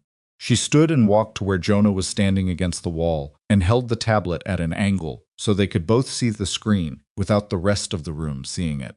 The records team had found a secondary file in the Kaval Ridge archive, not the testimony, not the transfer authorization, but a personnel action document, dated 11 days after the incident. It was a formal notation in Aleliana's service record, filed under the authority of the Operational Review Committee, characterizing her radio transmissions during the Kaval Ridge convoy as evidence of emotional distress affecting operational judgment and recommending her reassignment from forward medical roles. It was signed by Major Gideon Farr. Jonah read it twice. His jaw was tight by the time he finished the second pass. This is why she didn't get another embedded assignment, he said, keeping his voice low, and why the testimony could be characterized as compromised if anyone looked at it. Durst's voice was equally low. You file a personnel action saying a witness was emotionally distressed at the time of the events they're describing, and you've preemptively undermined anything they say about those events. Before the testimony even went anywhere, before anyone outside the committee ever read it, Durst looked at him. Farr filed this 11 days after the incident. The testimony was filed 3 days after. He had the testimony in hand when he wrote this. Jonah looked at the room, at Voss, who was now watching them from across the table with an expression that had become very careful. At Aleliana, who was sitting at the side table and had not missed the exchange, had not missed the way Durst and Jonah had moved to the wall, and was waiting with the particular patience of someone who has learned that patience is sometimes the only form of power available. Jonah walked to the center of the room. I need to enter an additional document into evidence, he said. Bale looked up, Sergeant Train. It was just recovered from the operational archive. It's directly relevant to the credibility assessment of testimony being given in this room right now. Bale looked at Voss's counsel, who said nothing, which was its own answer. She looked at Durst, who nodded once. Proceed, Bale said. Jonah read the personnel action document into the record. He read it in full, without editorializing. The way he'd been taught to present evidence, let the document be what it is, let it carry its own weight. When he finished, the room was very quiet. Aleliana was looking at the table surface. Not the document, the table, processing something in the interior way she did things, working through it in the space between what she showed and what she felt. Then she looked up at Jonah and she said, That's why. Yes, he said. He filed that before anyone reviewed the testimony, before the transfer authorization, before any of it. She wasn't asking. She was confirming the sequence, the way she'd confirmed medical sequences in that ambulance. 8 years ago this happened, then this, then this. Understanding the causation because understanding the causation was the only way to address it. He built the frame first, Jonah said. Then he moved the testimony. Across the table, Voss's counsel put a hand on Voss's arm. Voss looked at the hand on his arm. He looked at Jonah. He looked at Aleliana. He looked at the tablet in Durst's hands with the personnel action document on it. And then Hadley Voss did something that nobody in the room had anticipated. He said, "I need to make a statement." His counsel said, immediately. "Colonel, I need to make a statement," Voss said again. He said it to Bale, not to his counsel. Bale said, "You are not required. I understand that." He looked at his hands on the table. They were large hands, steady hands, the hands of a man who had spent his career making decisions and living with them. The personnel action against Cross. I didn't know about it. Silence. Farr filed it without my knowledge, Voss said. I authorized the testimony transfer because I was told it was a classification matter, that the detail in the document created operational security concerns. I was not told it was being transferred to prevent it from being reviewed alongside a personnel action that hadn't been disclosed to me. Jonah watched him. I believed the evacuation decision was defensible, Voss said. He stopped. The threat assessment data was real. The risk calculation was real. I made the call I made because I believed it was the right operational decision. He looked at the table. I do not believe that excuses what was done to the documentation afterward. I did not design a cover-up. I participated in one because I allowed myself to believe that handling the timeline meant something more benign than it did. His counsel was very still. Bale said, "Colonel, are you making a formal statement for the record?" "Yes." "And are you prepared to answer questions on that statement?" A long pause. "Yes." Jonah looked at Aleliana. She was looking at Voss with an expression that was not satisfaction and was not forgiveness and was not the simplified version of either of those things. It was more complicated than both. The expression of a person watching a man describe the edge of his own culpability in terms that were honest, but also self-serving, and understanding that honesty and self-service were not mutually exclusive, and holding both of those things simultaneously without resolving them into something simpler. She said nothing. She didn't need to. The formal proceeding broke at 4:15 to allow both testimonies to be transcribed and cross-referenced before the afternoon session. Jonah stepped out into the corridor with Durst, and they stood in the particular silence of two people who have been in an intense enclosed space and have just been given air. Farr, Jonah said. "I've flagged the personnel action to Pruitt," Durst said. "He's aware." The board jurisdictional question, has Farr filed anything? Not yet. Which is interesting. It was interesting. Jonah thought about why a man with oversight authority over a proceeding that was developing into something that implicated him would not have moved yet to assert that authority. And he arrived at two possibilities. Either Farr didn't know yet how much had been uncovered, or he knew exactly how much had been uncovered, and had decided that asserting jurisdictional authority at this point would do more damage than not asserting it. Neither possibility was comfortable. "We need his financial records," Jonah said. "Not for the JG proceeding. For whoever picks this up above the proceeding level." Durst looked at him. "That's a significant expansion of scope. A man who became a general after filing a fraudulent personnel action that suppressed a witness, and who then came back from retirement into a position with oversight authority over the type of proceeding that would examine that action. That's not coincidence, and it's not just about Kaval Ridge." Durst was quiet for a moment. "You're describing a pattern." "I'm describing what the sequence looks like when you lay it out in order." She nodded once slowly. "I'll flag it." Jonah walked back down the corridor to check on Aleliana. The interview room was empty. She'd moved, and for a moment he had the disconnected feeling of reaching for something that wasn't where he'd put it. Then Okonkwo appeared from around the corner and said, "She's outside, east side of the building." He went out. Aleliana was sitting on the low concrete barrier at the edge of the building's east face, where the afternoon light came in at a low angle and made the parking lot look almost like something worth looking at. She had her phone in her hand, not using it, just holding it, the way people hold things when they need something to do with their hands. Bishop was beside her.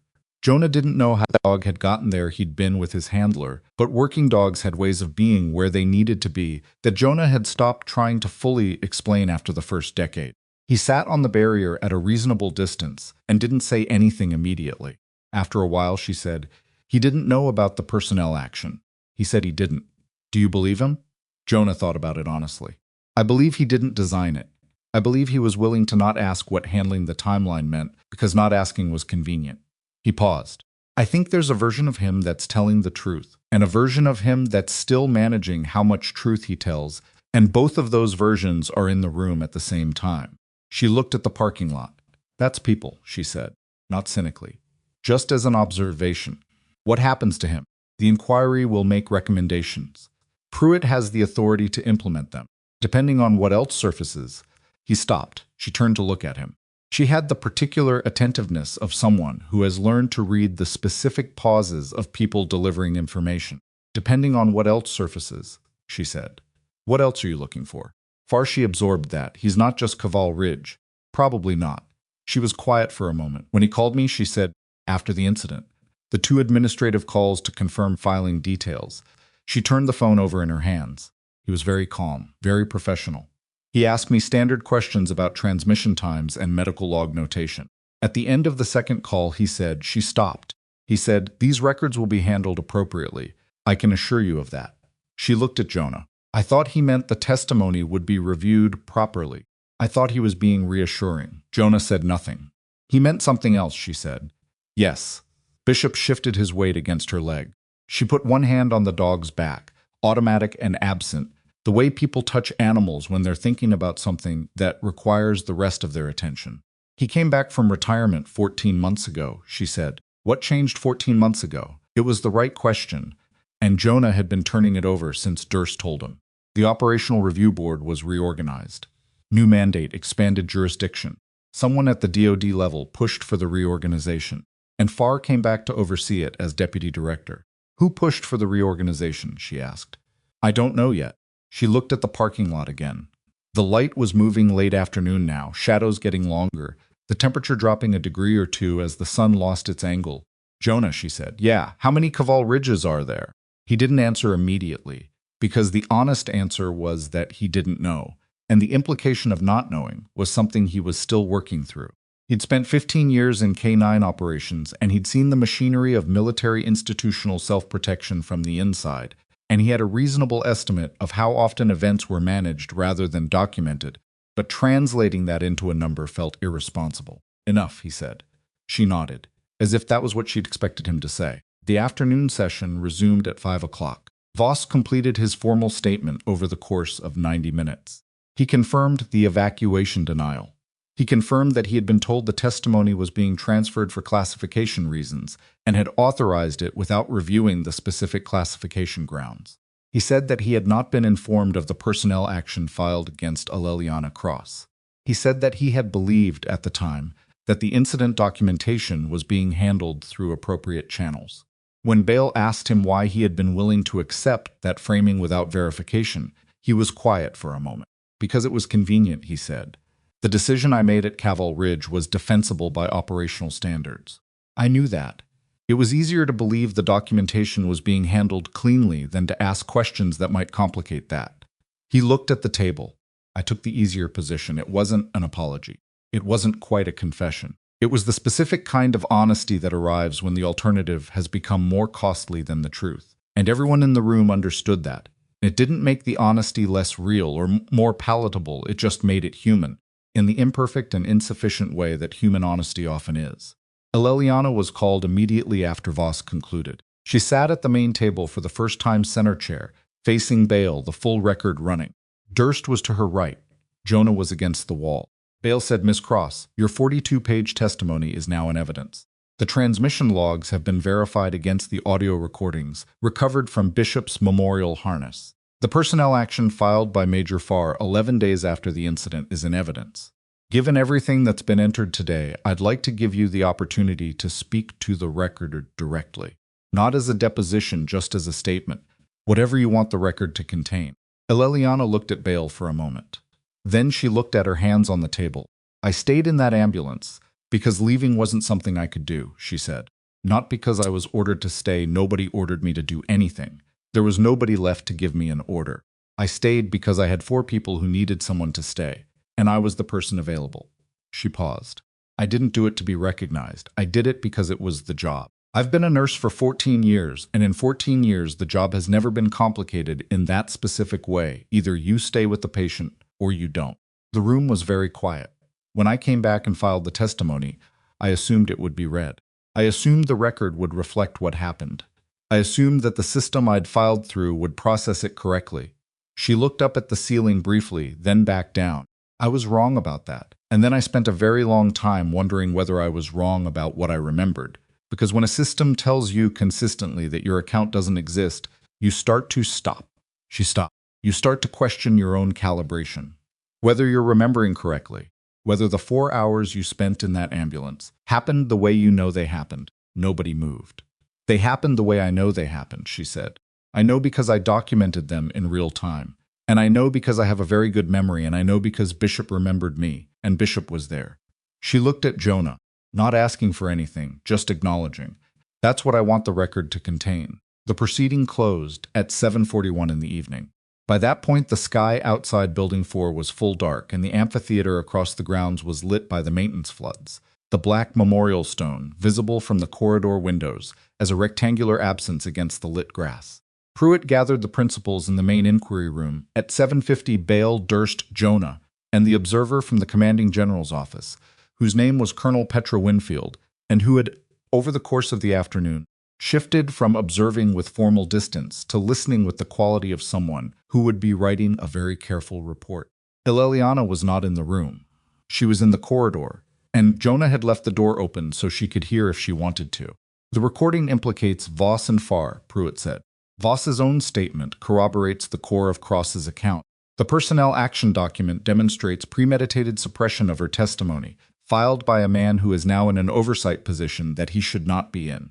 He looked at Winfield. I want the DoD Inspector General's office notified tonight. This goes above my authority to manage and above JEG's scope, and I'm not going to pretend otherwise. Winfield said the IG office will want a full package. They'll have one by morning. He looked at Durst. Farr is not to be contacted about this proceeding. I want a communications hold if he reaches out to anyone in this room. It's logged, and I'm notified within the hour. Yes, sir, Voss. Pruitt looked at Bale. His operational commendations connected to the Kaval Ridge convoy are suspended pending full review. He's restricted to base pending the IG referral. He paused. His statement is noted. It will be taken into account. Bale wrote it down. And Cross, Pruitt said. He was quiet for a moment. Every suppressed witness statement connected to this incident gets restored to the active record.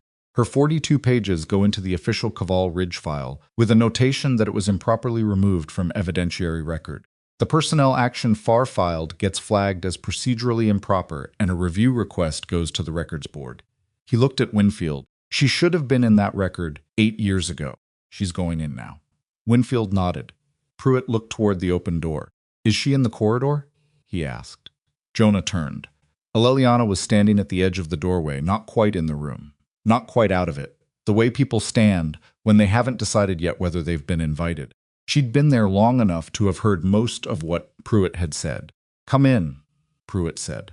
She came in. She stood at the edge of the group, not at the table, just standing, because there weren't chairs enough for everyone, and she hadn't been offered one, and she didn't ask for one.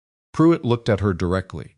He was the kind of man who looked at people directly. Jonah had always respected that about him. Your testimony and your account have been entered into the official record, Pruitt said.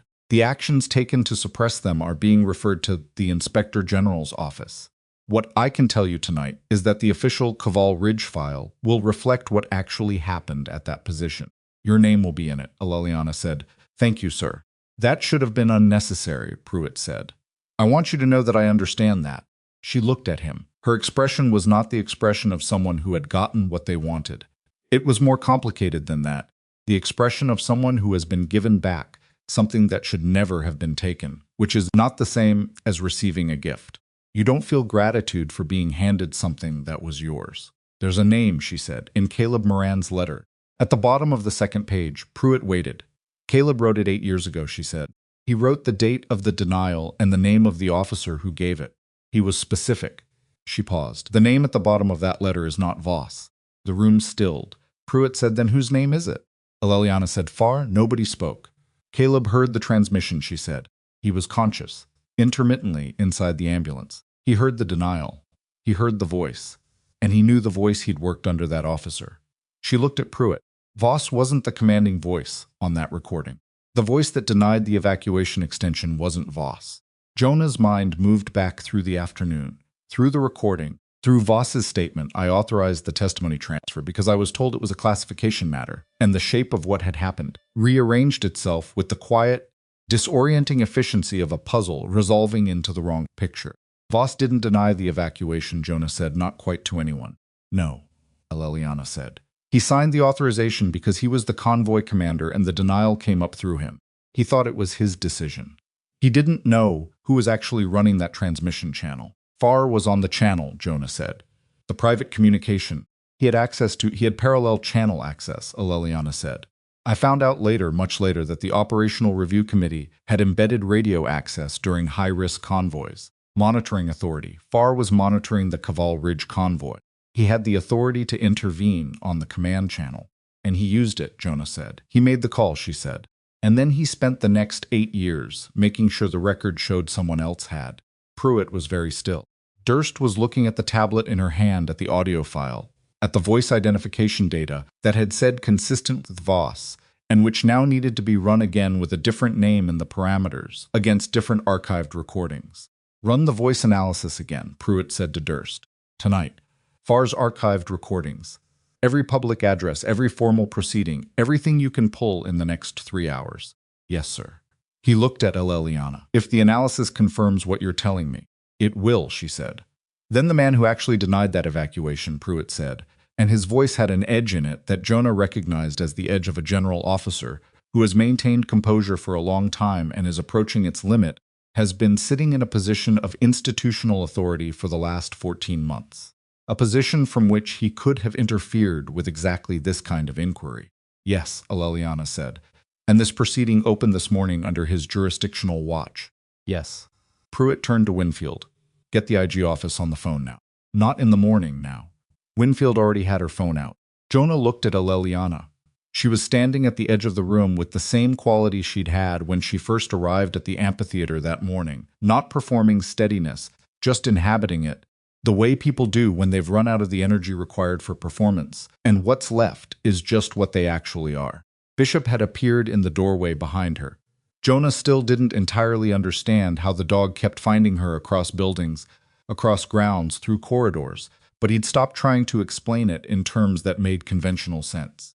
Bishop pressed forward and sat beside her ankle, and Aleliana didn't look down at him, just shifted her weight fractionally, so her calf was in contact with his side, the way you accommodate something that belongs there. Winfield stepped into the corridor, phone to her ear.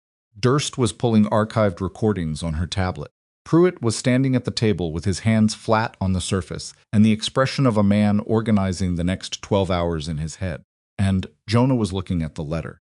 He'd picked it up from the table at some point during the session. Mara had given it to Durst to copy for the record, and the original had come back, and it was sitting at the edge of the table, and Jonah had picked it up without quite deciding to. He was looking at the bottom of the second page, at the cramped, forward-leaning handwriting, at the name, at the date, at the last line which he hadn't noticed before, which he'd missed in the sequence of the afternoon, in the density of everything else that had landed. Below the name, below the date, one more line in the same cramped hand, written as if the writer had been about to stop and then added it at the last moment. Check the board. It goes further than the convoy. Jonah held the letter under the overhead light. He read the line again. He looked up at Pruitt, who was still at the table, and said, "Sir." Pruitt looked at him. Jonah held out the letter and pointed to the last line and said nothing else, because the line said everything. Pruitt read the line twice. He set the letter down on the table with the careful deliberateness of a man handling something that has just changed the weight of everything around it. And then he straightened and looked at Winfield in the corridor and said, "Tell them we need a secure line, not a field line, a secure line." Winfield turned away from the wall and looked at him. She'd caught the shift in his voice, the specific register that senior officers develop for the moment when a situation graduates from serious to something else. "How secure?" she asked.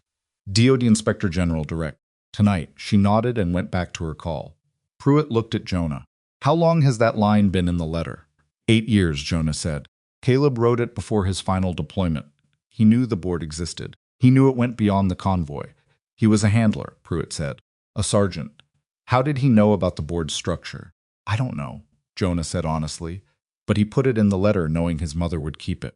He hid the evidence in his dog's harness, knowing the dog would go to a memorial. He was building a system for information that he couldn't move through official channels. Pruitt looked at the letter for another moment, and his expression was the expression of a man revising his understanding of a situation he thought he already understood. "He built a dead man's switch," he said quietly. It wasn't admiration exactly. It was the recognition of one professional for another, across rank and across death. "Yes, sir," Jonah said. "He did." The secure line to the DoD Inspector General's office was established at 9:14 in the evening. Jonah was not on that call. His clearance level put him at the edge of the conversation, not inside it, which was the correct position, and he understood it. He spent the 47 minutes of that call in the corridor with Durst, who was running voice analysis on Farr's archived recordings while simultaneously cross-referencing the Operational Review Board's personnel files against every Kaval Ridge adjacent proceeding in the last 8 years. The voice analysis returned a result at 9:41. Durst showed him the screen. The software had compared the second voice in the fourth audio file against 14 archived recordings of Gideon Farr formal proceedings, public addresses, 2 recorded depositions from an earlier unrelated inquiry, and returned a confidence match of 91%. 91% was not certainty. It was, however, the kind of number that, combined with a written name at the bottom of a dead man's letter, and a pertinent self-action document, and a pattern of institutional positioning, built into something that had its own architecture and weight. That's enough for the IG, Durst said. With everything else, that's enough. How fast does the IG move on something like this? On a sitting deputy director with DoD-level access? She closed the tablet cover.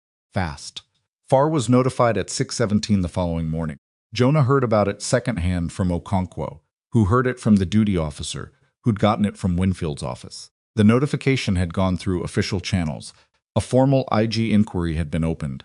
Farr's access credentials to the Joint Operational Review Board systems had been suspended pending investigation, and he had been directed to present himself for questioning at a designated DoD facility within 48 hours.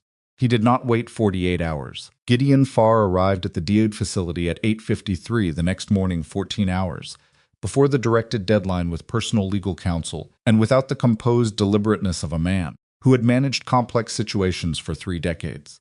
He arrived by the account of the duty officer who logged his arrival, looking like a man who had not slept, which was significant because Farr was known as someone who presented well under pressure. It was the kind of detail that got passed along in military circles, not as gossip but as operational intelligence, the specific observation that a man's management of his own appearance had failed, and what that meant about the state of everything underneath. Jonah got that information at 9:20 while standing outside Building 4, with a cup of coffee that was slightly better than the amphitheater urn, but not by much. He stood in the morning air and turned the information over, and felt something that was not quite satisfaction and not quite relief, something more structural than either, the sensation of a load-bearing thing settling into its correct position after a long time in the wrong one. He called to Leliana.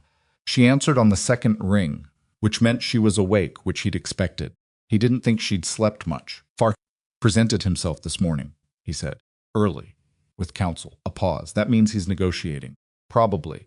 The IG will determine what that's worth. Another pause longer. What about the board? The full scope, what Caleb wrote. Active investigation. Winfield's office is coordinating with the IG on everything connected to Farr's tenure at the board. It's not going to be a short process. No, she said. I didn't think it would be. Leliana. Yeah. Voss's formal review is scheduled for next week. Bale's presiding. They'll be looking at the operational record, the commendations, all of it.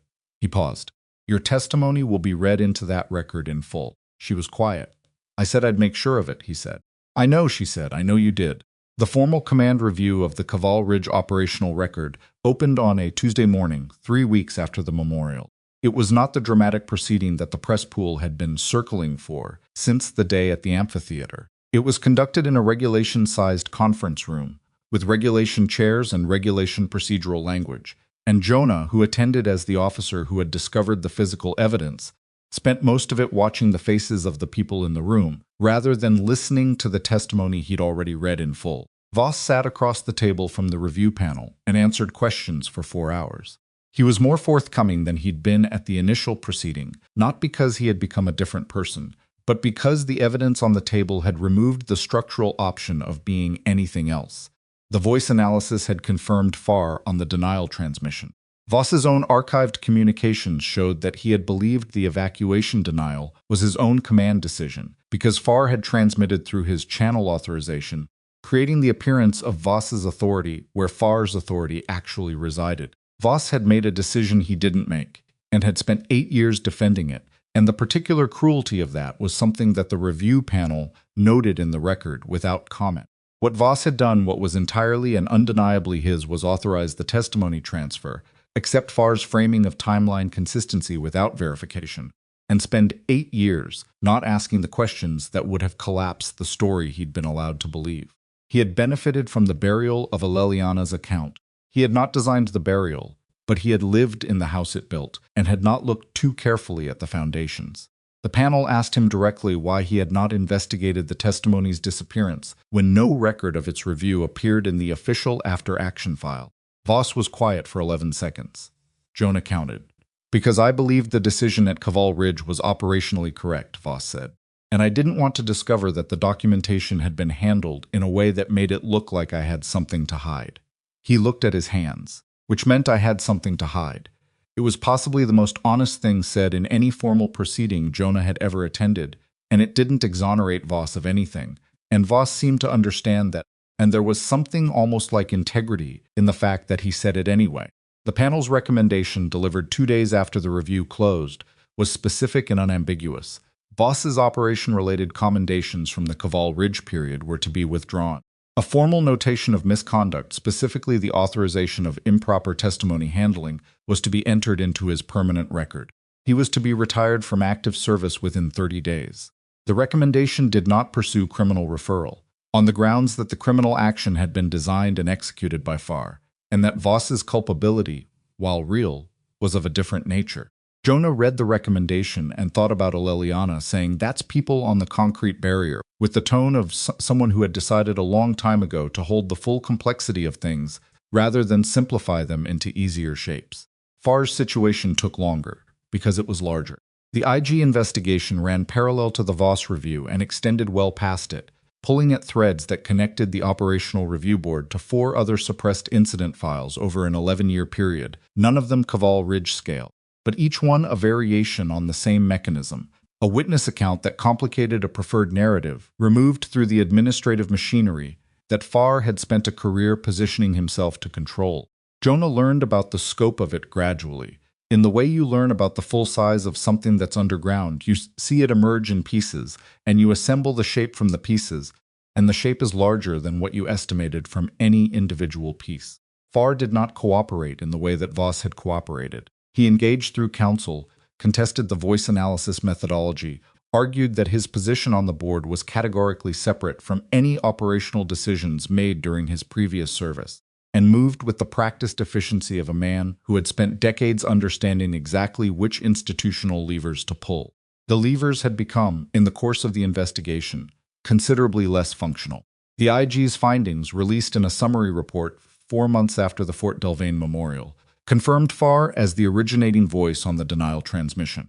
They confirmed that he had filed the personnel action against Aleliana Cross as a preemptive credibility attack. They confirmed a pattern of case management across his board tenure that had systematically favored outcomes consistent with his operational decisions from the period under review. They recommended criminal referral on 2 counts: obstruction of military justice and abuse of command authority, and the referral was accepted. Gideon Farr was arrested on a Wednesday morning. Jonah was not there for it. He was at the base, running K9 readiness assessments, doing the ordinary work of the job that continued regardless of everything else. He found out from Okonkwo at 11:15, in the same way he'd found out about most of the developments over the past 4 months as message. A brief exchange, the information delivered in the practical shorthand of people who have been working alongside each other through something difficult and have stopped needing to perform their reactions. He sat with it for a few minutes, which was what the moment called for. Then he went back to work.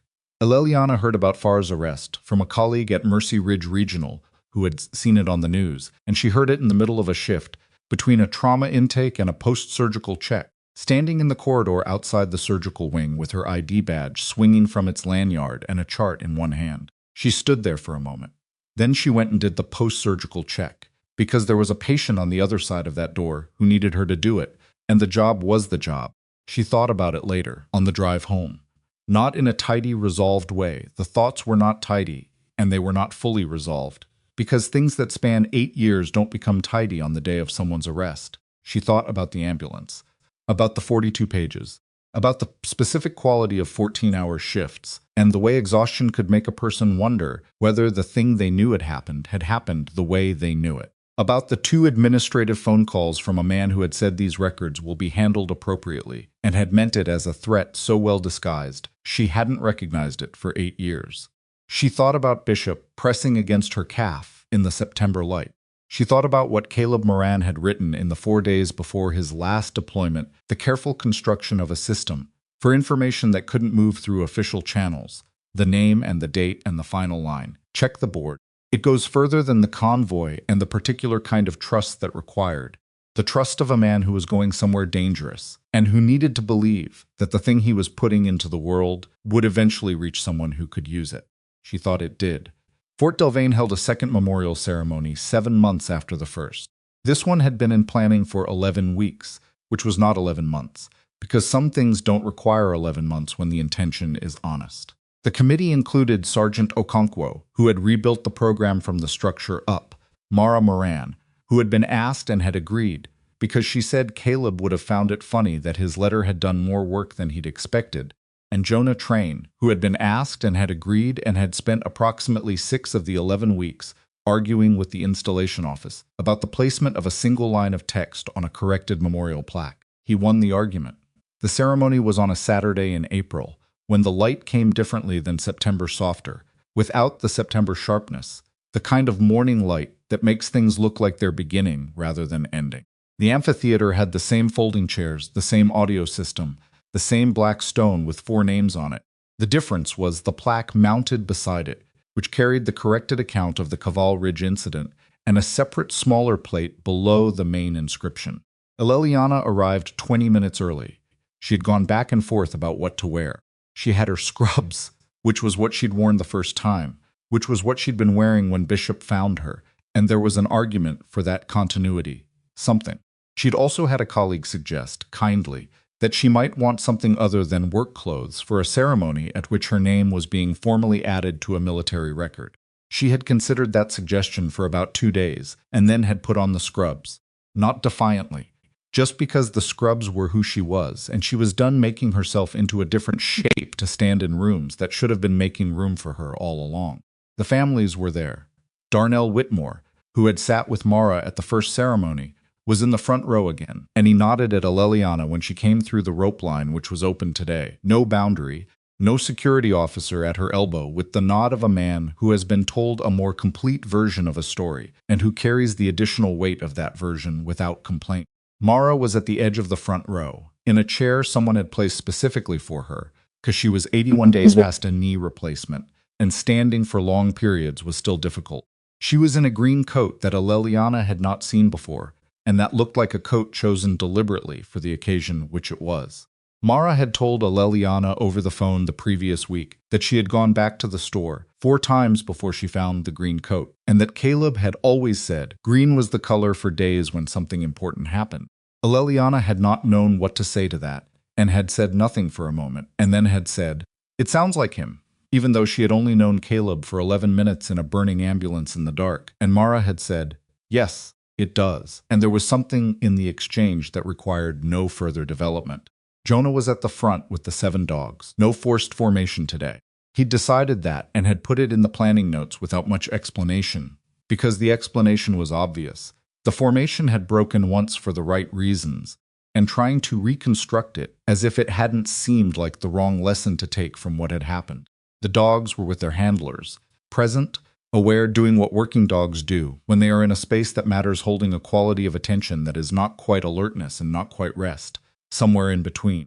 Bishop was with his handler, but his handler had a long leash today. General Pruitt gave opening remarks. He was briefer than the first time, which was the right call, and he said things that were accurate rather than things that were comprehensive, which was also the right call. He acknowledged the corrected record. He acknowledged that the ceremony was an acknowledgement of a failure, and that acknowledging a failure was not the same as repairing it, and that the difference between those 2 things was something that everyone present deserved to hold clearly. He did not apologize on behalf of an institution, because institutional apologies were a particular category of performance that he distrusted, and he said so directly, which surprised some people and did not surprise Jonah. What he said instead was, the people whose names go into the official record shape what the institution understands about itself.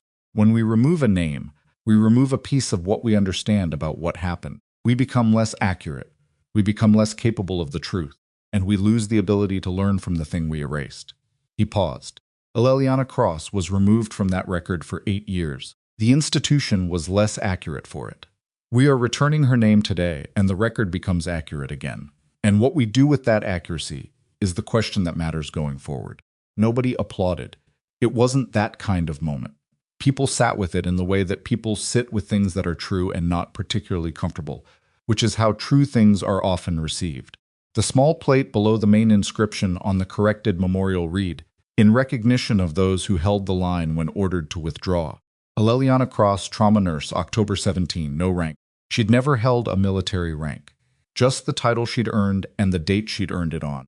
Jonah had fought for the exact wording for 6 of the 11 planning weeks. He'd won. When the ceremony reached the moment that Okonkwo had simply labeled in the program as recognition, Pruitt stepped back from the podium and Jonah came forward, and he said Aleliana's name clearly and asked her to come to the front of the amphitheater, and she walked from the edge of the crowd, where she'd positioned herself again, old habit, through the folding chairs and the families and the soft April light. Bishop's leash went slack. The dog didn't run. He walked with the steady, purposeful pace of a working animal going somewhere he has decided to go. And he fell into step beside Aleliana, and they arrived at the front of the amphitheater together, and nobody stopped him, because nobody was going to stop him. The 6 other dogs didn't break formation this time. They stayed with their handlers, but each of them turned their heads, and each of them held the same quality of attention, that working dog intensity, that total orientation on the woman standing at the front of the ceremony with Bishop at her ankle and the April light on the corrected inscription beside her. Pruitt shook her hand. He held it for a moment longer than a formal handshake required, which was not a dramatic gesture, just the hold of a person who understands that a handshake can carry something besides greeting or conclusion, that it can carry acknowledgement of a specific kind that words handle less well. "Your name is in the record," he said. Not loudly. Just to her. "I know," she said. "Thank you." He nodded and stepped back. Mara came forward from the front row, which cost her something because of the knee, and she didn't let anyone help her with it except to accept Jonah's arm for the last few steps, and she stopped in front of Aleliana and held out the original letter. "I made a copy," Mara said. "The original is yours." Aleliana looked at the envelope. The worn fold lines, the particular traveled quality of paper that has been kept and carried for a long time. She took it with both hands. "He would have found you," Mara said. "If he'd come home. He would have found you and said it properly." "I know," Aleliana said. She didn't entirely know. But she knew enough that a 26-year-old handler had remembered her voice in the smoke and had written her name 4 days before his last deployment and had built a system for truth that had survived 8 years and a cover-up and an institutional erasure and had still arrived, intact, at a September morning when 7 dogs broke formation and changed everything. That was enough to know.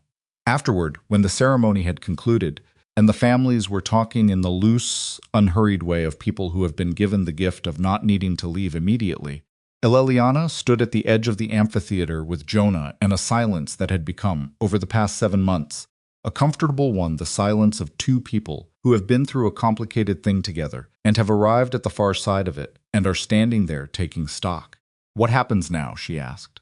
It was the same question Mara had asked him 7 months ago, in roughly the same spot. "The IG investigation continues," he said. "The other 4 cases connected to the board. That'll be another year, probably longer." He turned his coffee cup in his hands. "Far's trial is scheduled for late fall. I'll testify." "I know." She looked at the corrected plaque, at her name. At October 17, set in the polished surface like something permanent, which it now was. "Jonah," she said. "Yeah, the 6 minutes," she said. "That's what I asked for, 6 additional minutes. That was the request that was denied." She paused. "I've thought about that number for 8 years. Whether 6 minutes was worth what it cost." She was quiet for a moment. "It was. I know it was, because everyone who was in that ambulance came home. But I used to think about it the other way too, whether those 6 minutes were worth what it cost me. Whether staying was worth what staying took." Jonah waited. "It was," she said. "Not because of today, not because of the plaque or the record or any of it." She looked at the stone. "It was worth it because of what I did in those 53 minutes. That's the part that was mine. The recognition that belongs to other people's decisions. But the 53 minutes were mine, and they were right. And nobody's decision to erase them ever actually erased them. They happened. All 4 of those people came home." She paused. Bishop came home. Bishop, sitting at her feet, tilted his head and looked at her. The thing I lost wasn't the minutes, she said. The thing I lost was 8 years of wondering if I was right to trust what I knew I'd done. That's what they actually took. She looked at Jonah. And they don't get to have that back. The 8 years are gone. But I know now that I was right. And I knew the whole time. And the record says it. And she stopped. That's actually enough. It was not a triumphant statement. It was not the statement of someone who had received everything that was owed. It was the statement of a person who has done the honest work of distinguishing between what can be returned and what cannot, and has decided to claim what can be claimed and release what can't, and who has enough respect for the difference not to pretend the two categories are the same. Jonah thought about Caleb Moran, who had written a name and a date and a single line of instruction in the 4 days before he shipped out for the last time. He thought about the particular intelligence of that, not the tactical intelligence of a soldier, but the deeper, quieter intelligence of a person who understood that the truth was a thing you had to build a structure for, that it didn't travel on its own, that it needed to be placed somewhere with care and patience and the right kind of trust. He thought about the 6 other people, other witnesses, other suppressed accounts, connected to Farr's board who were now being located, whose testimonies were being pulled from whatever administrative burial they'd been placed in, whose names were being returned to records that had been made less accurate without them. The truth, once it started moving, was difficult to stop. That was not a comfortable fact. It cut in all directions. It didn't sort itself by who deserved what. It produced consequences that were not always clean or satisfying or proportionate, but it moved. That was the thing. Once it started moving, it moved. Mara was making her way toward them across the grass, with her green coat and her careful knee and the quiet purposefulness of a woman who had somewhere to be. "Lunch," she said when she reached them. "I made a reservation. I wasn't sure how many people would want to come, so I made it for 12, and you can tell me if that's too many." "That's not too many," Jonah said. Mara looked at Aleliana. "You're coming. It wasn't a question." "Yes," Aleliana said. Bishop stood up and pressed against her leg, ready to go wherever she was going, which was what he had been ready to do from the moment he walked across a memorial amphitheater and sat down beside her ankle and stayed. She put her hand on his head for a moment, just a moment, a brief and unpracticed and entirely genuine gesture. Then she straightened, and she folded Caleb's letter into the pocket of her scrubs, and she walked out of the amphitheater in the April light, with her name now on the record, and her account now in the file, and 8 years of someone else's silence no longer where the truth should have been. She was not the woman being asked to leave anymore. She was the woman the record had finally caught up, to the woman who had stayed when staying was the only right thing, who had known what she did, and had kept knowing it through 8 years of institutional erasure, who had arrived at a September ceremony in work clothes with dried betadine on her sleeve, and had not changed anything about herself to fit the space she was walking into. She had just waited for the space to become accurate enough to fit her, and it had. That was not a small thing. It was not a complete thing.